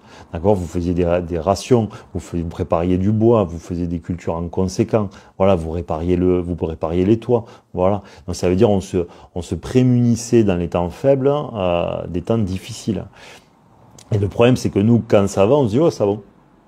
Ouais, mais on n'est pas sur Terre pour ça. On est sur Terre pour évoluer, on est sur Terre pour faire bien d'autres choses. Allez, je passe à la prochaine question, je regarde ce que vous m'avez envoyé. Alors, on va faire... Alors, on me demande si je suis croyant. Alors, pour moi, il existe clairement une origine créatrice. Hein. Si c'est ça la question, je l'ai dit, mécanique de la vie, il existe une intelligence supérieure, univers, Dieu, vous mettez ce que vous voulez. Moi, je suis plus Dieu, hein, si je dois pas je vous mens pas. Pas par religion, mais par exigence. Le problème, c'est que le mot univers enlève le côté exigence. Alors que moi, je me suis aperçu que la vie attend clairement des choses de chacun d'entre nous. Et donc, le problème de l'univers, il y a un côté très flou, il y a un côté il y a un côté sans exigence qui ne converge pas avec la précision, vous voyez. Parce que le côté univers, c'est bon. Hein, on a jeté un truc par terre, on voit ce que ça donne. Voilà. Alors que non, l'univers, c'est quelque chose, c'est une mécanique extrêmement précise, extrêmement savante. Et donc à ce titre, moi je suis plus le mot Dieu parce que Dieu va avoir une connotation d'exigence que n'aura pas le mot univers. Voilà, mais pas par religiosité plus que ça, quoi. Ok, prochaine question. Si vous avez des questions, vous pouvez les poser en bas. N'hésitez pas, mais pas en commentaire, hein, plutôt en bas. Voilà.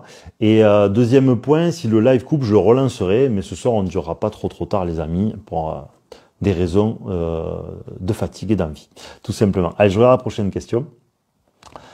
Comment savoir où l'on va si on ne sait pas d'où l'on vient? Mais en fait, les amis, où on va, où on vient, c'est encore des choses qui sont des belles phrases, mais en vérité, on n'en a rien à faire parce que comme on est dans un processus d'évolution, et je l'ai pas publié, ou je sais plus si j'ai publié cette vidéo, ce que vous étiez, vous ne l'êtes plus. Puisqu'en fait, comme vous êtes des êtres d'évolution, ce que vous étiez la veille, si vous respectez les lois de l'univers qui sont d'évoluer, vous ne l'êtes plus de manière absolue le lendemain. Donc ça veut dire que de là où vous venez, ça ne vous définit pas. Ce n'est pas une autodétermination absolue. Ce n'est pas votre caractéristique, hein, d'accord. On l'a vu à travers des milliers d'exemples dans le monde à toute époque. Okay, donc nous obéissons à ces mêmes règles. L'endroit dont nous sommes à l'origine, où notre jeunesse, notre parentalité ne nous définit pas. Voilà, ça n'a aucun intérêt. Ce qu'il faut, c'est projeter beaucoup plus ce qu'on voudrait être. Voilà, ce qu'on voudrait être, hein, projeter son idéal, ça c'est important, mais en fait pour projeter un idéal, alors soit vous prenez par l'exemplarité, bon vous risquez vite de tomber dans du Marvel, donc vous allez être déçu quand vous allez voir vos capacités. L'idéal, à mon avis, c'est d'abord de faire quelques temps où on essaye de prendre du temps pour comprendre les phénomènes complexes, la vie, etc., etc. Et en fait, quand vous commencez à faire un peu de compréhension des choses, de vous-même, etc., vous allez agir avec raison et donc la projection ou l'image que vous allez vous faire de ce que vous voulez devenir va être plus nette, elle va être plus claire, elle va être plus saine, elle va être plus convergente. Alors que si l'image projetée est une image qui est issue d'une fiction, bon, c'est jamais mal pour se galvaniser, mais ça sera incomplet. Voilà. Ou sinon, il faut piocher à divers endroits et se fixer cette direction-là. Voilà. Mais l'endroit d'où vous venez, on n'en a rien à faire. Moi, je pense qu'il faut considérer où vous allez, parce que vous ne saurez jamais dans l'absolu, surtout que je vous ai dit que je considérais qu'il y avait un système de réincarnation qui était beaucoup plus probable que son inverse. Et donc ça veut dire qu'en fait, ce que vous êtes aujourd'hui n'est qu'une apparence, hein. En vérité. Dans l'absolu, vous ne le saurez jamais. D'ailleurs, il vous est complètement défendu d'essayer de le savoir. Donc on vous a donné une configuration, on vous a donné un capital, on vous a donné des parents, on vous a donné une famille, mais tout ça ne nous vous définit pas en fait. Ce qui va nous intéresser, c'est ce que vous allez faire de ce qui vous a été donné. Et quelque part, plus vous allez devenir meilleur, même dans des paramètres qui seront compliqués, j'entends par là si vous avez une vie difficile ou des parents difficiles ou des émotions difficiles, et ben en fait vous serez d'autant plus méritant. Donc quelque part, c'est encore mieux si vous êtes extrêmement flou vis-à-vis de ce sujet et si quelque part l'exemplarité que vous croyez avoir de vos prédécesseurs est mauvaise, parce que si justement il y a quelque chose de difficile, vous avez fait quelque chose de très beau, bah, vous êtes doublement méritant et ça montre à quel point ça ne vous définissait pas. Donc vous seriez doublement méritant à ce moment-là. Voilà. Je le redis les amis, si ça coupe, j'en relance un. Et n'hésitez pas à envoyer des questions, mais pas en commentaire en bas. Et je sais que je me répète, mais comme il y en a qui rejoignent en cours, je suis obligé de le répéter. Je lis la prochaine question.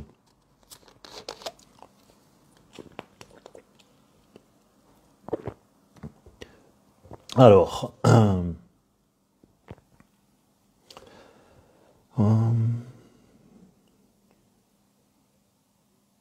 je suis en train de lire les questions, désolé pour ceux qui rejoignent. Ouais, le but ultime, Yotard, c'est clairement de devenir meilleur. Mais c'est pas meilleur, attention, au sens occidental, au sens déconnecté, au sens basique. Hein. C'est meilleur en fonction des lois de l'univers. Hein. Oui, parce que c'est un processus d'évolution. Celui qui survit, c'est le plus adapté, mais le plus adapté, c'est pas le plus fort, d'accord. Dans la nature, ce qui va survivre, c'est qui va s'adapter le mieux à son milieu. Et comme vous êtes dans un processus d'évolution où tout converge dans cette direction, puisque je le redis, toujours à choisir entre bien, mal, bon, mauvais. Eh bien, la vie est un test. Et donc, pour répondre favorablement à ce test, eh bien, il faut devenir meilleur, mais au sens des lois de l'univers, être plus équilibré, plus complet, plus tolérant. Il faut être capable de se voir beaucoup plus dans l'autre, mais ce qui ne veut pas dire être déconnecté comme au XXIe siècle, nous le sommes en fait. Parce que nous faisons style que nous sommes tolérants, mais nous ne sommes pas des tolérants, nous sommes des haineux. Vous le voyez en permanence. Voilà, les gens sortent des grandes théories et puis après, on va hurler sur son collègue, au travail, on va avoir la haine parce que quelqu'un aura fait une bricole dans notre vie. Donc vous voyez bien que c'est une tolérance qui est conceptuelle parce qu'en fait on ne s'est pas vu dans l'autre. Voilà, c'est une projection de la société parce que nous sommes des êtres qui sommes devenus faibles, nous avons une culpabilité qui est extrêmement fragile, une capacité à la culpabilité qui est extrêmement fragile, et donc nous nous mettons les deux pieds dedans très facilement, quoi. Voilà. Donc le but ultime est de devenir meilleur oui, mais au sens, on va dire, un peu plus philosophique et conscient que ce que le raccourci pourrait le laisser suggérer, quoi. Voilà.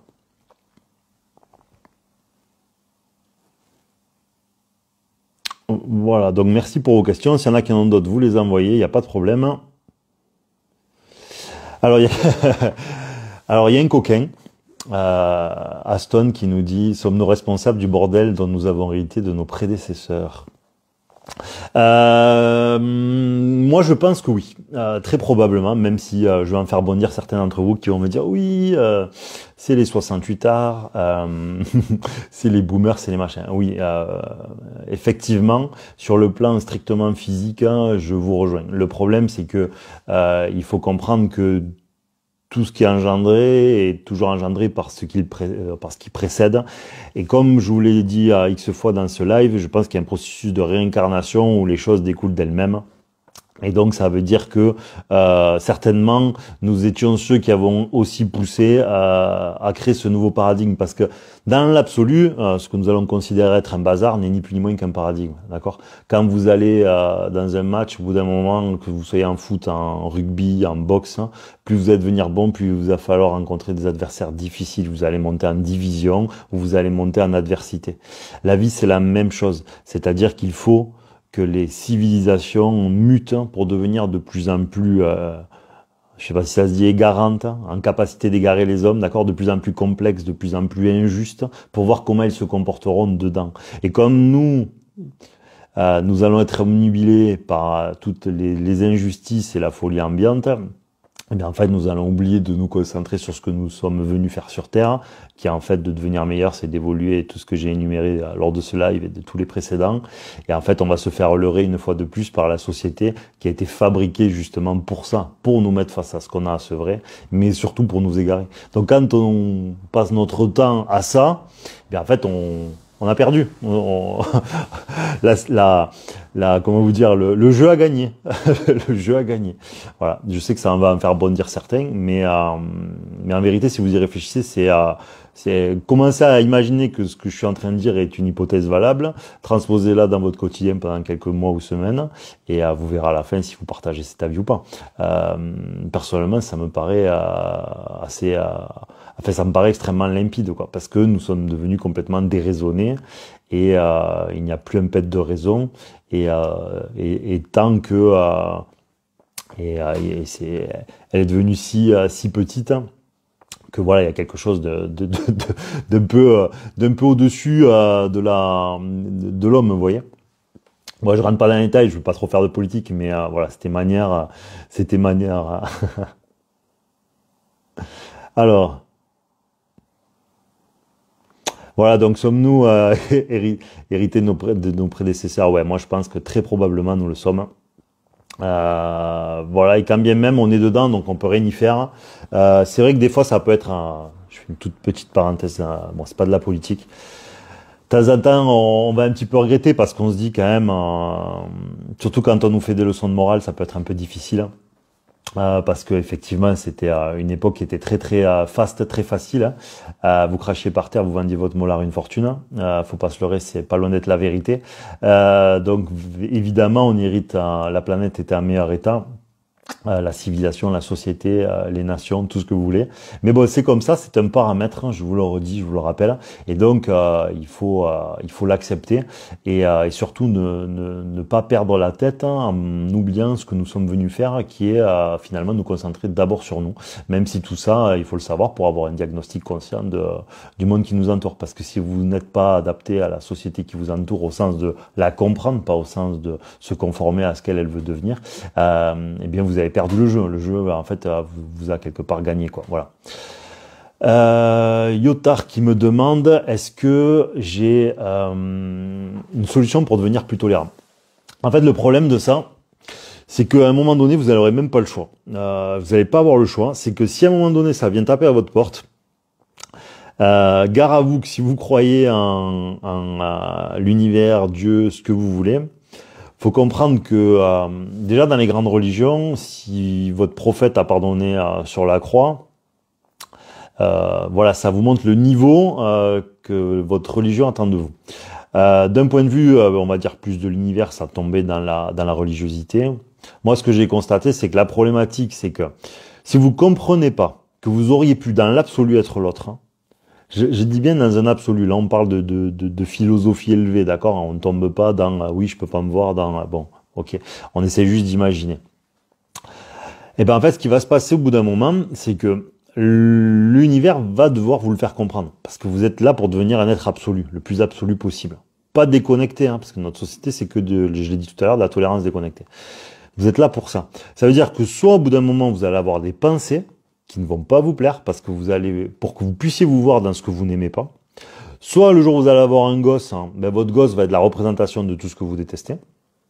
Voilà. J'en ai pas d'autres qui me viennent là tout de suite, mais il y en a sûrement d'autres, mais j'ai oublié là tout de suite. Voilà.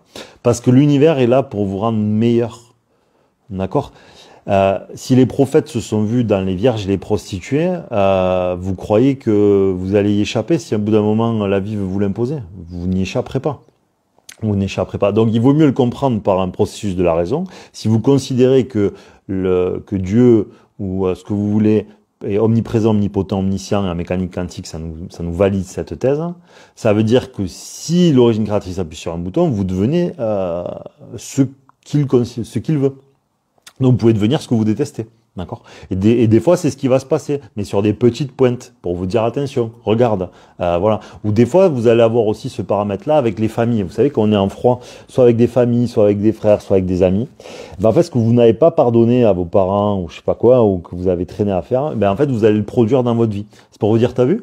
Ou si quelqu'un vous fait quelque chose, votre compagne, votre mari, ben vous verrez plus tard, vous allez faire la même chose. C'est la vie qui va vous dire, hop, t'as vu là à l'époque, quand tu croyais que toi tu le ferais jamais? Eh ben si mon grand, si je veux, c'est toi qui vas le faire demain.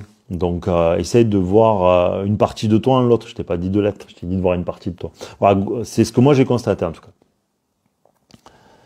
Alors, je regarde les autres questions et je vous rappelle que comme je suis seul, voilà. Faut-il prendre en compte dans nos décisions nos pensées négatives ou incontrôlées? Partiellement. Alors ça c'est un peu subtil, ça dépend et tout. Moi je suis pour pas trop. Pourquoi? Parce qu'en fait, comme nous ne nous obéissons pas, souvent ce qui va se passer, c'est que c'est nos peurs, nos angoisses, nos conditionnements, nos espoirs qui vont nous générer nos pensées. Et donc ça veut dire que c'est des émotions ou des peurs négatives qui vont générer nos pensées. Donc si nous prenons nos décisions en fonction de ce qui a été généré négativement, et bien du coup ça va altérer notre prise de décision. Donc l'idéal serait de prendre les décisions les moins émotionnelles possibles et les plus rationnelles possibles. Voilà. Ça serait l'idéal.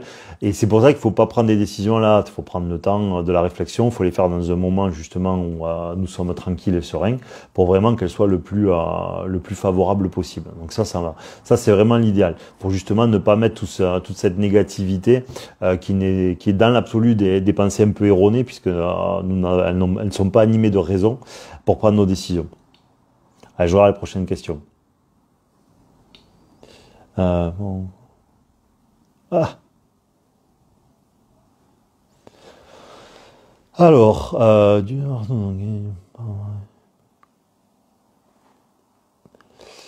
j'ai pas trop compris la question. Alors, P. qui me dit, si Dieu est nulle part, où est-il, ici et maintenant? Mais parce qu'en fait, le problème, c'est que nous avons des raisonnements qui sont extrêmement, qui sont extrêmement physiques. Nous sommes des êtres de temporalité. Nous sommes dans l'incarnation, donc c'est-à-dire nous sommes dans le corps. Si je me pince, je le sens. Donc la temporalité est omniprésente dans notre vision du monde, en fait. Et nous sommes nés dedans. Donc il nous est difficile d'imaginer que le monde peut être différemment, en fait. Donc ça veut dire que les yeux que nous allons porter sur quelque chose que nous ne connaissons pas demande un réapprentissage complet. Mais tout ça, les amis, c'est pas de la philosophie de bas étage, c'est devenu de la science, c'est de la mécanique quantique. Amusez-vous à regarder et amusez à laisser couler votre imaginaire pour que il en découle quelque chose. Voilà. Amusez-vous quand vous le regardez à vous dire ok, transposer la vie des hommes, ça pourrait donner quoi? Et c'est ça qui va être intéressant et marrant, quoi. Voilà, donc et si vous le voyez comme ça, vous allez voir qu'il y a une convergence en fait, et que les deux fonctionnent très bien ensemble. Alors, je vais voir la prochaine question. Pierre-Emmanuel adore la grosse philosophie. Donc, dans tous les cas, je l'ai dit tout à l'heure, hein, le présent, c'est toujours ici et maintenant. Que ce soit scientifiquement, etc. Donc ça veut dire que notre concentration, il faut pas toujours se dire dans 5 ans ou dans 3 ans j'ai vécu ça. La temporalité, en fait, elle nous ramène toujours au présent. Hein. C'est vraiment les lois fondamentales de l'univers. Donc ne bottez pas en touche quand vous pensez que vous avez quelque chose à faire ou que la vie attend quelque chose de vous, en pensant que vous devez le remettre à demain. Voilà, il faut vous inscrire dans un temps qui est un temps d'homme, d'accord? Et un temps d'homme, vous n'avez pas le temps. Parce que la vie passe très vite. Ne vous dites pas, dans 5 ans, je ferai. Voilà, essayez, quand vous comprenez quelque chose, de ne pas trop traîner. Parce que la problématique que vous allez avoir, c'est que si vous traînez, vous ne savez jamais l'exigence que la vie a sur vous. Quand je dis la vie, c'est l'univers, c'est etc. Donc ça veut dire que vous, le temps que vous vous donnez, n'est peut-être pas le temps que vous donne la vie. Et donc vous pourriez vous faire taper sur les doigts, parce que en fait, vous le saviez pas, mais vous aviez laissé 1 heure à votre gamin pour faire la leçon. Et 3 heures après, il a toujours rien fait. Donc vous faites taper sur les doigts. Donc il faut pas non plus trop rigoler, d'accord? Si vous laissez aller 2 secondes vos souvenirs, vous connaissez plein de gens qui ont eu des vies très compliquées ou qui ont eu des événements très douloureux alors qu'ils ne semblaient pas méritants. Donc ce que je veux dire, c'est qu'il faut pas trop déconner au pays de la vie. Donc quand vous pensez que quelque chose est rationnel et tout, ne traînez pas à le transformer en quelque chose de factuel. Voilà, il y a à faire ce qui vous paraît être raisonnable de faire. Donc vraiment sur la temporalité, foncez quoi. Voilà, prenez des risques qui sont évalués, réfléchissez, n'ayez pas peur. Nous sommes sur Terre pour nous tromper, mais vraiment foncez quoi. Allez, je regarde la prochaine question.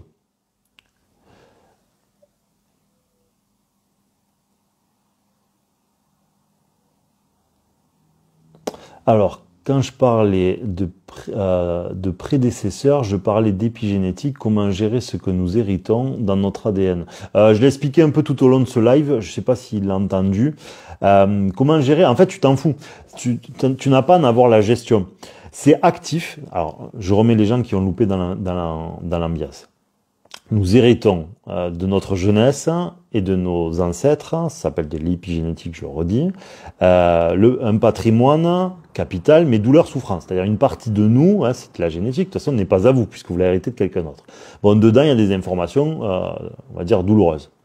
Ce qui va se passer, c'est que comme la vie va attendre que vous évoluez, quand vous allez traîner à le faire, parce que dans différentes, justement, lois de l'univers, de la mécanique de la vie, bien, en fait, la vie va activer tel événement de votre vie dans votre inconscient, tel événement de la vie de votre parent, de votre grand-parent, on s'en fout, d'accord? Pour vous mettre face à une situation, une émotion ou un paradigme. C'est tout ce qu'il y a à comprendre. Mais vous n'êtes pas, ce qu'ils ont vécu ou ce que vous avez vécu jeune ne vous définit pas dans l'absolu, d'accord? Ce n'est actif que parce que vous n'avez pas changé quelque chose. Voilà, ce n'est pas... Et souvent, bon, comme on n'a pas changé avant longtemps, effectivement, c'est actif pendant les 15, 20, 30 et même souvent 50 premières années de notre vie. Mais en fait, ce n'est toujours actif que parce que nous n'avons pas changé quelque chose. D'accord? Je le redis, quand un élève a eu 17 de moyenne, vous n'allez pas le faire redoubler. Si vous continuez de vous présenter la leçon sans cesse, c'est parce que la leçon a un intérêt. Et dans la vie, c'est la même chose. Si c'est toujours actif, c'est parce que ça a toujours un intérêt. Voilà. Et donc, ça ne se dissipera, parce que ça ne veut pas dire que ça va passer totalement, ça va se dissiper ou s'amenuire que quand justement la leçon sera prise. Donc, ne traînez pas à prendre la leçon, c'est important. Quelqu'un qui me dit très très bien le bonnet. Non, mais vraiment, les gars. Et les filles, sans déconner. Alors, ok, ça c'est fait. Alors, quelqu'un qui me demande, je fais une parenthèse, après on reprend une autre question sérieuse. Comptes-tu écrire un livre sur les concepts de la mécanique de la vie? J'en ai écrit un il y a 2 ans quand je parlais pas. Je pense que quand il y aura un peu plus de monde, etc., quand je vois que ça sera un peu plus, je le reprendrai pour rajouter des choses. Aujourd'hui, il y a à peu près 150 pages en format de poche, j'ai jamais édité ni rien, il est dans un placard. Je le compléterai avec les nouveautés, je rajouterai, à ce moment-là, je le ferai, mais je le ferai largement savoir si un jour ça arrive, mais à mon avis, pas avant une paire d'années, très probablement. Voilà. Prochaine question. Est-ce que les hommes et les femmes ont les mêmes fonctions sur Terre ou sommes-nous venus pour faire des choses différentes? Ah, c'est pas bête ça. C'est pas bête. Non, on est venu faire la même chose. C'est-à-dire l'absolu et les attentes les attentes absolues de l'un et de l'autre sont les mêmes. Simplement, en fait, ce qui va se passer, c'est que le capital est différent. Donc, ça veut dire que nous allons être éprouvés différemment. C'est ça qu'il faut comprendre parce que l'homme aura des prédispositions qui sont un peu différentes de celles de la femme. On parle vraiment de manière classique, standardisée, un peu stéréotypée même. Ok. Mais dans l'absolu, l'homme et la femme viennent faire la même chose sur Terre. Simplement, l'homme aura des prédispositions un peu différentes. Souvent, ce qui va se passer, il est parfois plus facile à l'homme. La femme va avoir plus d'intérêt de par sa sensibilité pour les sujets d'évolution personnelle, ce qui va en faire sa force. La femme va avoir des considérations beaucoup plus simples pour ça. L'homme a besoin de certitude. La femme va être plus nuancée. Donc ça va lui donner des facilités que n'a pas forcément l'homme parce que l'homme, et surtout quand il est angoissé, il a besoin de certitude parce que l'incertitude pour un humain, c'est très angoissant, ça fait peur. L'humain adore quand tout est strict et établi. Voilà. La femme, elle, va avoir un capital un peu plus nuancé à ce sujet. Elle va être capable d'encaisser un peu plus la certitude. Par contre, la force de l'homme, ça va être sa capacité à se tourner plus vers l'extérieur du foyer, du par c'est un peu sa génétique, alors que la femme va être plus tournée vers l'intérieur. Voilà, c'est des prédispositions d'ensemble. Évidemment, il y a des exceptions, mais globalement. Et l'homme va avoir une capacité à la gestion émotionnelle meilleure du fait de son système hormonal et de sa configuration initiale. Ce qui fait que lui, quand il va devoir réfléchir à certains sujet, si lui a vraiment de la considération pour ça, à des moments il lui sera plus facile parce que justement il sera pas embêté par ses émotions. Mais souvent la femme va présenter beaucoup plus d'intérêt pour ces sujets-là, ce qui va être sa force. Et donc souvent, il y a plus de femmes qui vont s'intéresser justement à ça que l'homme. Voilà. Mais si les deux étaient malins et lâchaient un peu leur truc, j'entends par là que ce soit leur certitude ou leurs émotions et se mettaient ensemble, déjà au sein de foyer, c'est extrêmement intéressant parce que souvent on se rejoint en complémentarité. Les couples souvent s'attirent en complémentarité de correction. C'est pour ça d'ailleurs que ça jase parce que souvent l'autre, moi j'ai énuméré tout à l'heure. L'autre, en fait, va nous mettre face à ce qu'on a à corriger. On s'attire dans des problématiques de réparation inconsciente. Voilà. Non, je peux pas te conseiller de livre, Yotar, parce que je lis pas de livre, en fait. Donc, je sais pas trop. Je saurais pas te dire, excuse-moi. Alors, est-ce que les hommes et les femmes ont la même fonction sur Terre? J'y ai répondu. Voilà, donc oui, évidemment, les deux viennent chercher la même chose, qui est cette quête de l'évolution personnelle, spirituelle, de devenir un être plus complet, meilleur, plus tolérant. Et tout ce qu'on a énuméré pendant ce live et les derniers. Voilà. Donc je vais voir si j'ai une dernière question. Si vous en avez d'autres, vous me l'envoyez en bas. Voilà. Je vous le redis, pensez à regarder les lives, ils sont sur YouTube, ils sont sur Spotify, les vidéos d'intro aussi pour ceux qui les auraient loupés. Voilà, n'hésitez pas à aller voir tout ça et à le partager. Essayez de les voir parce que ça vous permet d'avoir une vue d'ensemble, parce que sinon on pourrait penser que les choses ne s'imbriquent pas alors que c'est le cas. Voilà, donc essayez justement de faire l'effort. Je sais que ça demande la concentration, c'est peut-être pas les sujets les plus marrants non plus. J'aimerais bien vous faire des blagues, mais je veux pas faire de clientélisme, donc je fais pas le mec marrant. Voilà, c'est vraiment le but, c'est comprendre qu'on est sur Terre pour ça, et donc je veux faire un truc voilà un peu sérieux pour que ça demande un petit effort personnel et intellectuel. Voilà, et pas vouloir trop régaler parce qu'on s'éloignerait du sujet qui est quand même qui mérite d'être traité un petit peu sérieusement, voilà, mais pas trop lourdement non plus, pardon. C'est quoi qui m'a amené vers ce concept, on me demande. Absolument rien, j'ai pas fait exprès, hein, d'accord, donc c'est-à-dire que c'est par curiosité. Voilà. Donc à la base, je suis comme tout le monde, hein, avec beaucoup de curiosité naturelle. On va s'intéresser à un sujet, puis à un autre. Hein. Alors je vois que vous m'envoyez deux questions. Vous pouvez me les écrire. Hein, je crois que c'est. Vous pouvez me les écrire dans la case questions parce que du coup je les aurais oubliés d'ici tout à l'heure. Ouais, je suis désolé. Donc qu'est-ce qui m'a poussé à ce concept-là, je n'ai pas fait exprès, hein, c'est l'accumulation de plein de choses. Hein. En fait, on aborde un sujet, un autre. Vous croisez un truc, un sujet scientifique. Vous voyez qu'en fait, il corrobore avec une idée philosophique que vous allez avoir, une observation sur la vie. Vous voyez, en fait, c'est... Là, vous avez une pièce de puzzle, une pièce. En fait, là-bas, ça fait un ensemble. Bon, vous continuez parce que ça vous amuse, vous voyez. Vous avez une aspiration pour ça. La vie, comme vous avez une aspiration, vous amène à compléter ce puzzle à travers que ce soit des discussions, des rencontres, des observations, votre vie. Et donc vous allez créer des éléments de puzzle aux quatre angles. Et un jour, j'ai pas fait exprès, hein, je me suis j'ai trouvé comme si j'avais des pièces qui étaient venues rejoindre des parties qui me semblaient être complètement opposées. Et donc ça, à la fin, ça a fait quelque chose ça a fait une image d'ensemble dans ce puzzle. Malgré moi, j'ai pas fait exprès. Extrêmement intéressante, et donc c'est ce que je partage à travers la mécanique de la vie. Je me suis aperçu en fait que, sans faire exprès, que la vie était beaucoup plus rationnelle, la vie des hommes était beaucoup plus rationnelle que ce que j'aurais pressenti, et que tout était beaucoup plus mécanique, hein, et beaucoup moins aléatoire que ce que je l'imaginais aussi. Et voilà, et donc quand je suis arrivé à cette conclusion, moi je voulais pas trop montrer parce que j'aime pas trop ça. Et bien après j'ai commencé à faire mécanique de la vie, etc. Et voilà, c'est ce que je partage avec vous. Voilà. Donc ensuite, la prochaine question, comment se reconnecter avec la foi?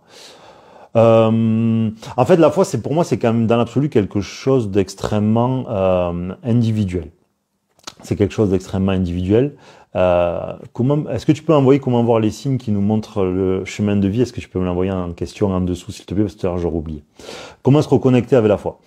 La foi, pour moi, déjà, c'est quelque chose d'extrêmement personnel. Parce que le problème, c'est que la foi qui naît de l'apprentissage ou de la culture est une foi, c'est une foi qui est une foi qui devient culturelle. C'est une foi qui est apprise. Et c'est une foi qui aura la tendance à être assez fragile.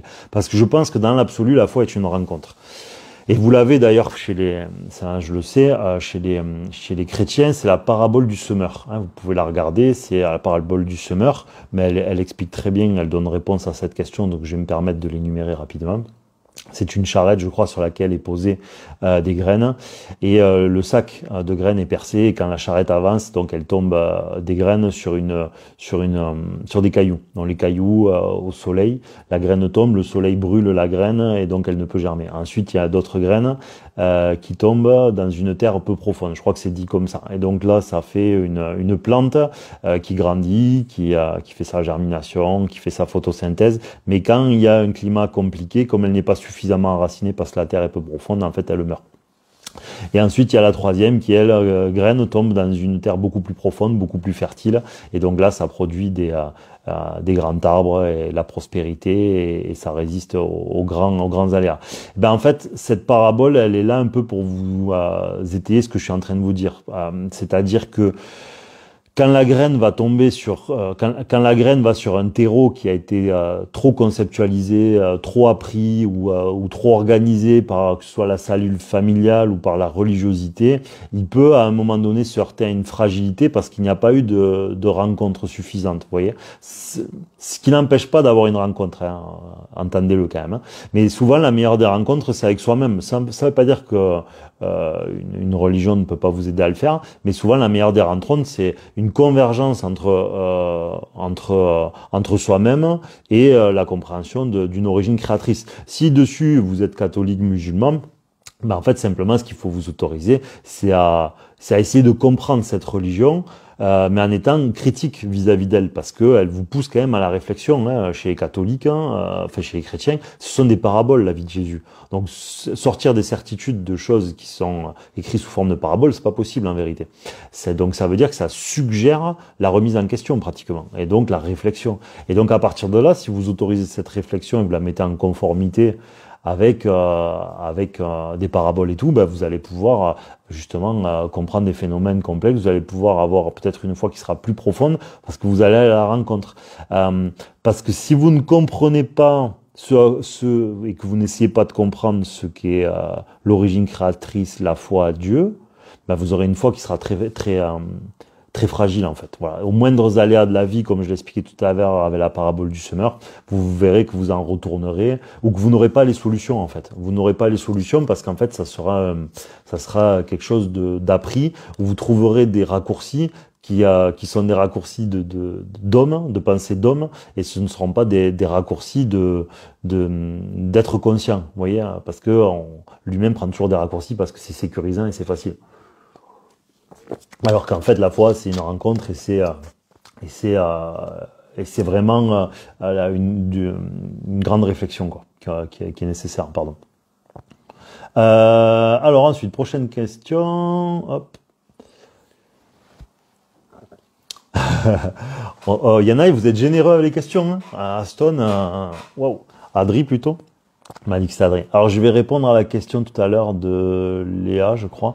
Pourquoi les personnes décèdent brutalement ou non, leurs âmes est prise à ce moment précis.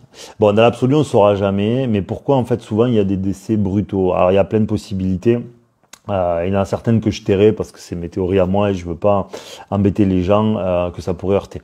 En fait, le problème c'est que on oublie ce qu'on est venu faire sur Terre d'une part, d'accord? Alors là, soyez hors émotionnel, ne ramenez pas ça à ce que vous connaissez parce que sinon, on va pas pouvoir discuter de ce sujet qui est quand même important. Le problème, c'est que il faut comprendre ce qu'on est venu faire. On est venu pour évoluer. Ce qu'on croit être positif est parfois négatif. C'est toute la mécanique de la vie, d'accord? Quelqu'un qui a vécu finalement en faisant passer les autres toute sa vie n'a jamais existé. Vous comprenez? Si à 5 ans, il y a écrit que tu vas être un être d'empathie et que tu vas laisser passer les autres avant toi, en fait, tu n'as jamais commencé à te sevrer de cette souffrance qui te pousse à faire passer les autres avant toi. Alors sur le papier, t'es gentil, t'es sympa, on t'adore, nous aussi on te souhaite le meilleur, on adore te côtoyer, mais d'un point de vue de l'univers, je le redis, vous l'avez dans mes publications et dans mes vidéos, si vous regardez d'un point de vue de l'origine créatrice ou de Dieu, vous êtes ce que je vous ai donné. Tu as le même comportement, sauf que tu l'as à l'âge adulte, de l'enfant de 5 ans que tu étais. Donc tu n'es pas toi en fait, vous voyez? Donc il y en a où nos raccourcis nous feraient dire bon ben ça lui est arrivé, bon il a vécu dangereusement parce qu'il faisait simi, et ceux pour lesquels ça nous paraît injuste sont souvent dans ce que je suis en train de vous expliquer. En fait, ils n'ont pas compris ce que l'univers et la vie attendaient vraiment d'eux. Et donc, comme on a tous un compte à rebours, puisque nous sommes des êtres de passage, nous sommes mortels, nous avons une biologie, et bien en fait, le problème, c'est que nous ne savons pas à quel moment ça peut tomber. Et donc là, et donc c'est pour ça parfois que certains décèdent brutalement, soit parce qu'en fait ils n'ont pas compris ce que la vie attendait réellement d'eux, et donc à cette fin ils ont eu cette problématique-là, ou que cette problématique qui arrive à un individu, c'est-à-dire de partir brutalement, a un intérêt pour ceux qui vont rester. Parce que comprenez que dans l'absolu, la mort n'existe pas, une énergie ne disparaît pas. Donc dans l'absolu, ça ne veut pas dire qu'on sait ce qu'il va y avoir, mais dans l'absolu, la mort n'existe pas, puisqu'une énergie ne peut pas disparaître. Donc ça veut dire qu'il y a une autre forme après. Bon, après, on va pas rentrer là-dedans, on le saura jamais dans tous les cas, même si 1000 personnes peuvent faire le même témoignage. Ils sont dans un témoignage qui est quantique, et donc en fait, leur observation peut être complètement biaisée. Bon, ça serait long à expliquer, mais du coup, le témoignage a peu de valeur à mes yeux. Voilà. Mais c'est les raisons pour lesquelles souvent vous allez avoir quelqu'un qui est formidable et qui va décider un peu brutalement, parce qu'en fait voilà il avait vécu de manière sacrificielle et il n'a pas fait ce que la vie attendait en fait de lui, qui était de se sevrer de ce paramètre là, qui est un paramètre de déséquilibre, puisque en fait il a passé sa vie à dire je n'existe pas et les autres doivent passer avant moi, voilà. Et comme c'était écrit pour lui, qu'il ne l'a pas fait par réelle volonté de conscience, eh bien il s'est mis en danger d'un point de vue des lois de l'univers, entendez-le. Voilà ma réponse. Aston, il est chaud. Est-ce qu'on choisit le moment où on part et la façon dont on part? J'en sais fichtrement rien. On le saura jamais pour moi. Donc je t'avoue que répondre à ça restera pour toujours spéculatif. On peut toujours se dire qu'une âme signe un contrat avec l'origine créatrice et donc du coup ils décideront quand ils partiront, parce qu'au plan absolu, on sait déjà tout. Bon, possible, mais dans l'absolu, ça sera toujours un peu la roulette russe. Donc moi, c'est des questions sur lesquelles je pense qu'il n'est pas très intéressant de répondre, parce que ça sera extrêmement spéculatif pour toujours. Mais il est hautement probable, au vu de du fonctionnement du tout, que oui, on est décidé même en amont de comment ça arriverait. Ouais, c'est hautement probable, mais on ne saura jamais. Faut-il se préparer à ce qu'il y a après la vie, s'il existe une vie après la vie? Faut-il se préparer à ce qu'il y a après la vie? Non, non, pour moi ça ne sert à rien. En fait, vous y préparez. Il faut pas vous y préparer. Il faut vous capitaliser durant votre existence. Et c'est là tout l'intérêt de la mécanique de la vie et des sujets que je partage avec vous aujourd'hui. En fait, moi, je suis pas en train d'essayer de convaincre qui que ce soit. Ça m'intéresse pas du tout. Comprenez bien que ce soir, que ça vous ait plu ou pas, je vais dormir à peu près pareil. Et que ça ait convaincu ou pas certains, je vais dormir pareil. Ça veut dire qu'en fait, je dis ce que j'aurais aimé entendre, en vérité. Donc, à partir de là, moi, je considère que je fais ce que j'ai à faire, et que chacun en fait bien ce qu'il veut. Ça, c'est vraiment très très important de le comprendre, quoi. Donc moi, je pense que la vie est, comme je vous l'ai dit, on est là pour évoluer, et donc tant que vous êtes dans l'incarnation, vous êtes là pour vous montrer. Vous êtes là pour faire de votre mieux. Je parle vis-à-vis de l'origine créatrice, bien sûr.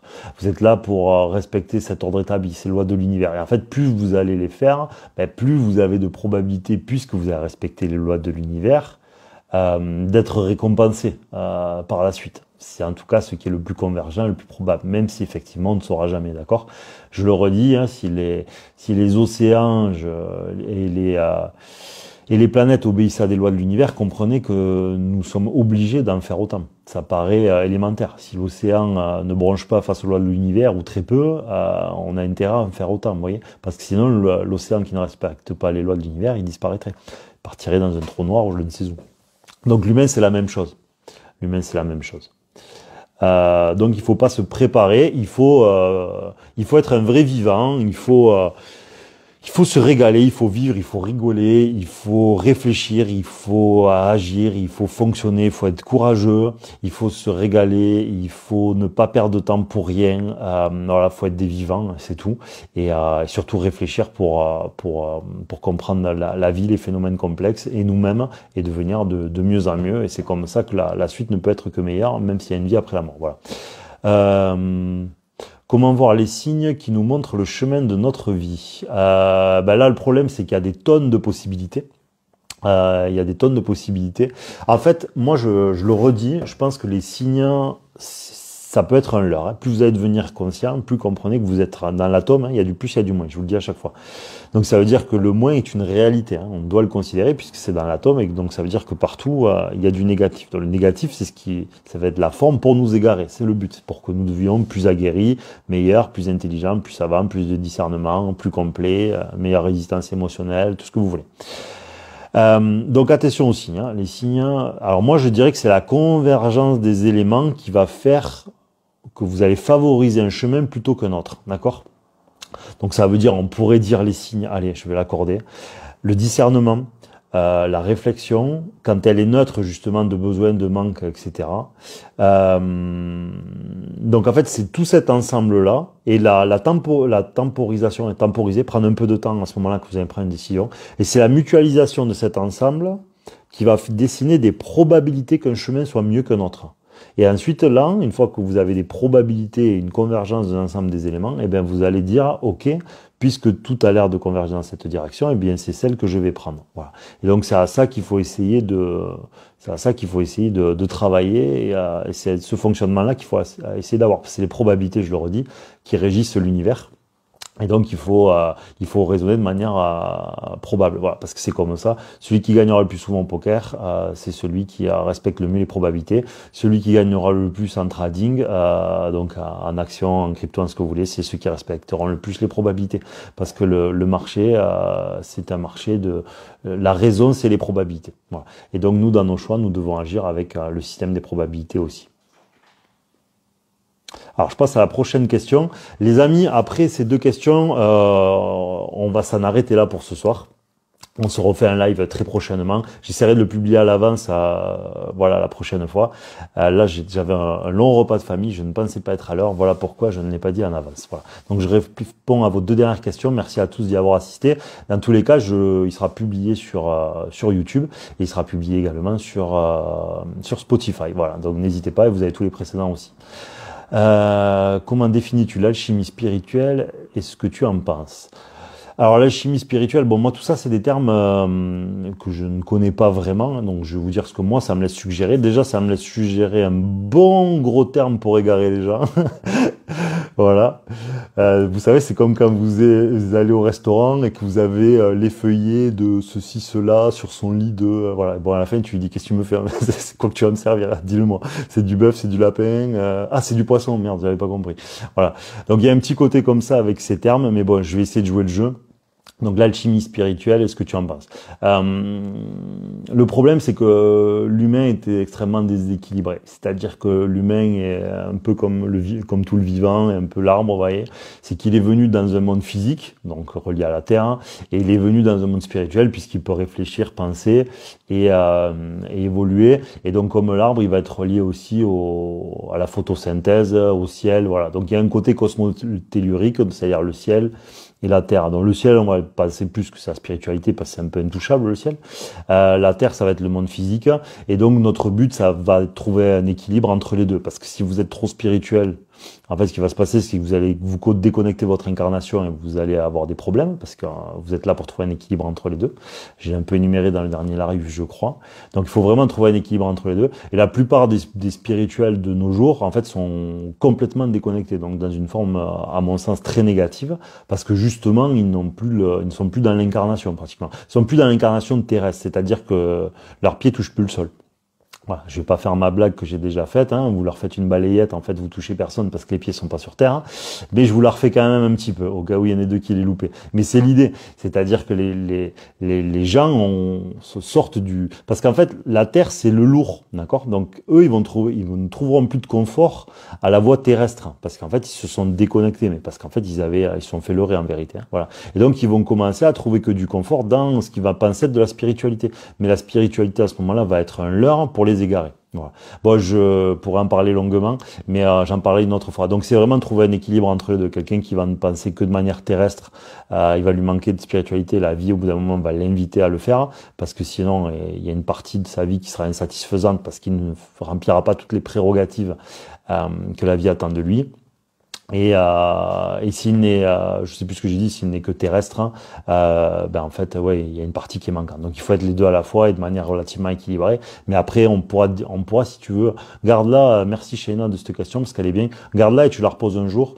Et à la limite, je rentrerai vraiment dans les détails si ça vous amuse, mais il y a plein de sujets à maîtriser pour trouver satisfaction à ma réponse. Alors, il y a Nico qui sera la dernière question. Comment trouver le juste équilibre, le neutre entre égoïsme et altruisme? Excellente question. Excellente question. En fait, il faut que vous arriviez à vous regarder fonctionner. Vous allez vous louper X fois, d'accord? Entre égoïsme et altruisme, il n'y a qu'un pas. Donc, vous allez vous tromper 50 000 fois. Ça, c'est sûr et certain. Le bon baromètre, je pense, pour moi, c'est de vous observer. C'est-à-dire, regardez, une fois que vous l'avez dit, si vous pensez que vous avez eu raison de dire oui. Est-ce que vous regrettez de dire non? Est-ce que ça vous embête de l'avoir fait? Vous voyez, il y a tous ces éléments-là qui doivent converger. En fait, ça vous met face à votre culpabilité, votre incapacité de dire, votre incapacité de dire non, votre sensibilité à vos amis, à votre entourage, à vos collègues. Ça vous met en fait face à l'image que vous projetez dans les yeux des autres. Et donc, il vous faut en fait, il vous faut regarder tout ça dans cet ensemble. C'est comme ça que vous allez trouver le juste milieu entre l'altruisme et l'égoïsme. Parce que si vous êtes d'origine trop altruiste, il est probable que pendant un temps, même si vous essayez d'être un peu égoïste, vous allez avoir du mal. Vous allez retomber dans votre altruisme, vous allez culpabiliser, donc vous allez regretter, vous allez envoyer des messages après, oui, mais j'ai pas été là, nanana. Bon, normal. Ou si à un moment donné, vous le faites trop radicalement, parce que justement, la vie va vous l'imposer, parce que du coup, vous allez fonctionner en disant je n'existe pas, à force de faire passer les autres avec vous, c'est comme si vous disiez à la vie je n'existe pas, je n'existe pas. Donc au bout d'un moment, la vie, elle va vous secouer. Et donc vous allez avoir des sentiments assez négatifs, ou des émotions assez négatives pour vous réveiller. Et donc c'est justement là où vous avez ce baromètre de la culpabilité et de la sensibilité qui va vous permettre de ressentir et de voir quand vous en avez fait trop. Voilà. Et quand vous en avez fait pas assez, ben, dans tous les cas, de temps en temps, vous en aurez pas fait assez. Mais c'est votre confort, d'accord, qui va être un peu le baromètre dans un premier temps. Et plus tard, quand vous aurez moins les émotions qui vous guident parce que vous serez moins soumis à ok, ce que j'ai fait c'était égoïste, ce que j'ai fait c'était trop altruiste, et ben en fait là vous aurez surtout la raison qui sera prédominante et en fait vous ferez tout le temps ce que vous avez envie de faire, ça sera très convergent avec ce que vous auriez vraiment fait et c'est pas vos émotions qui vous auront dicté si vous deviez être égoïste ou altruiste à ce moment-là, ça sera votre raison parce qu'elle sera prédominante à ce moment-là, voilà. Et donc ça sera dans tous les cas nous serons tous assujettis à ça. Ça, c'est indéniable. Ça fait partie des éléments les plus importants de la vie des hommes. Donc tous nous serons assujettis à cet équilibre-là entre l'altruisme et l'égoïsme. Voilà, ceux qui sont d'origine trop altruiste seront invités à devenir un peu plus égoïstes, et ceux qui sont d'une origine un peu trop égoïste seront invités à un altruisme. Voilà, obligatoirement parce que c'est l'équilibre entre les deux. Et donc le système barométrique, comme je vous ai dit, c'est justement trouvé par la sensation, par la perception, par la raison, par l'observation de soi-même, ou sinon après que vous soyez tombé, que ce soit dans l'égoïsme comme l'altruisme, vous réfléchissez et vous dites ok, est-ce que j'ai bien agi, est-ce que c'était mérité, est-ce que c'est trop, est-ce que c'est pas assez. Voilà, vous rendez pas botch. Mais vous essayez au fur et à mesure de le discerner. Voilà. Bon, merci à tous en tout cas pour toutes ces questions. Vous avez énormément participé. J'avais rien préparé.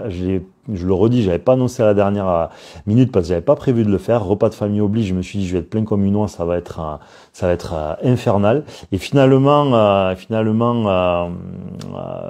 j'ai eu envie et j'ai pu. Donc je l'ai fait. Donc merci de votre participation, c'était super. Merci à tous d'avoir autant joué le jeu. Je pense qu'on se donne rendez-vous d'ici une quinzaine de jours peut-être. Voilà, merci à tous d'avoir été là. La vidéo, vous pourrez la retrouver, je le redis, sur Spotify et sur YouTube, sur le compte Mécanique de la vie. Attendez, j'ai ma compagne qui me pose une question. Bon, désolé, je fais une rallonge, je suis obligé, elle m'a posé une question. Elle vient de...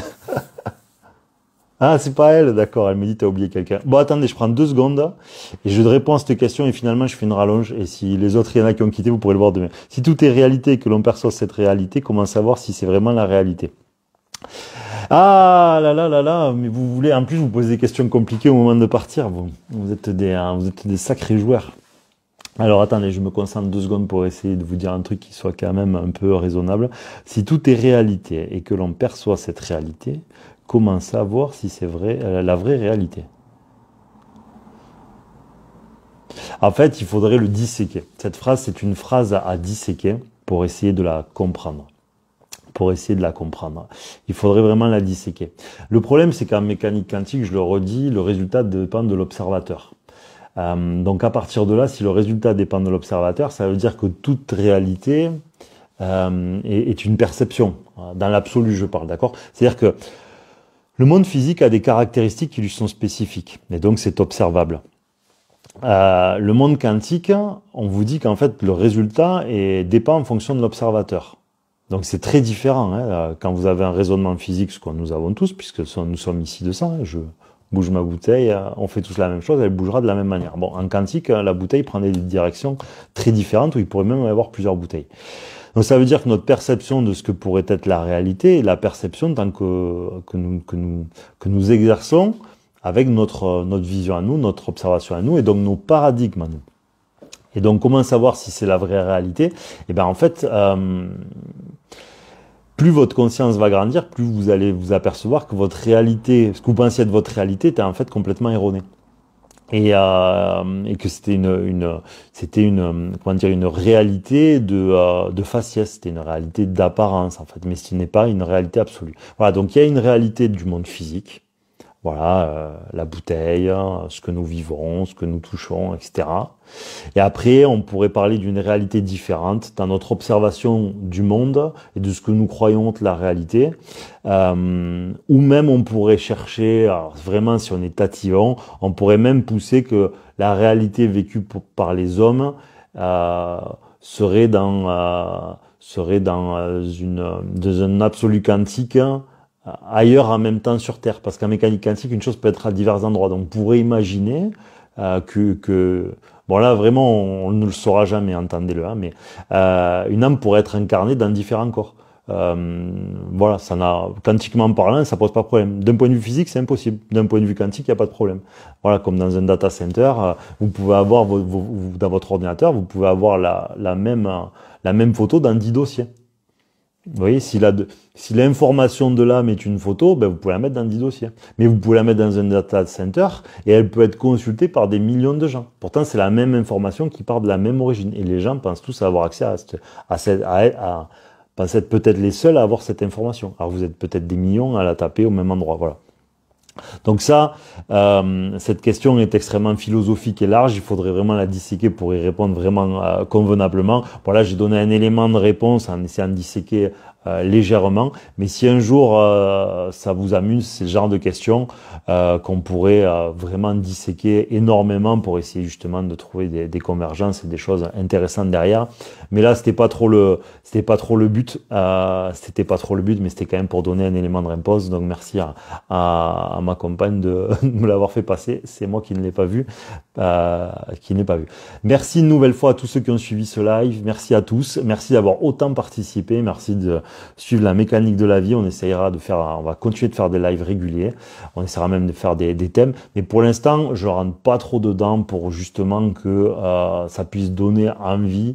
Après, on s'amusera à prendre les sujets un à un. Mais là, on est toujours dans la phase un peu d'intro pour avoir une vue d'ensemble. Et on n'essaye pas de rentrer sur quelque chose de précis. Donc, merci une nouvelle fois à tous ceux qui l'ont suivi. Je le redis, vous aurez ces lives sur YouTube. Vous les avez les précédents. Je vous invite tous à les regarder pour vraiment pouvoir suivre au mieux. Vous avez aussi un podcast sur Spotify. Merci à tous. Il y a la mécanique de la vie.com. Il n'est pas très bien référencé, mais il grimpe au fur et à mesure des semaines parce que le site est récent. Et excellente soirée à tous. Merci de votre participation. C'était super sympa. Et sûrement dans 15 jours, bien que ce soit les fêtes, alors peut-être qu'on le bougera un peu à ce moment-là. Merci encore et très bonne soirée à tous. Merci.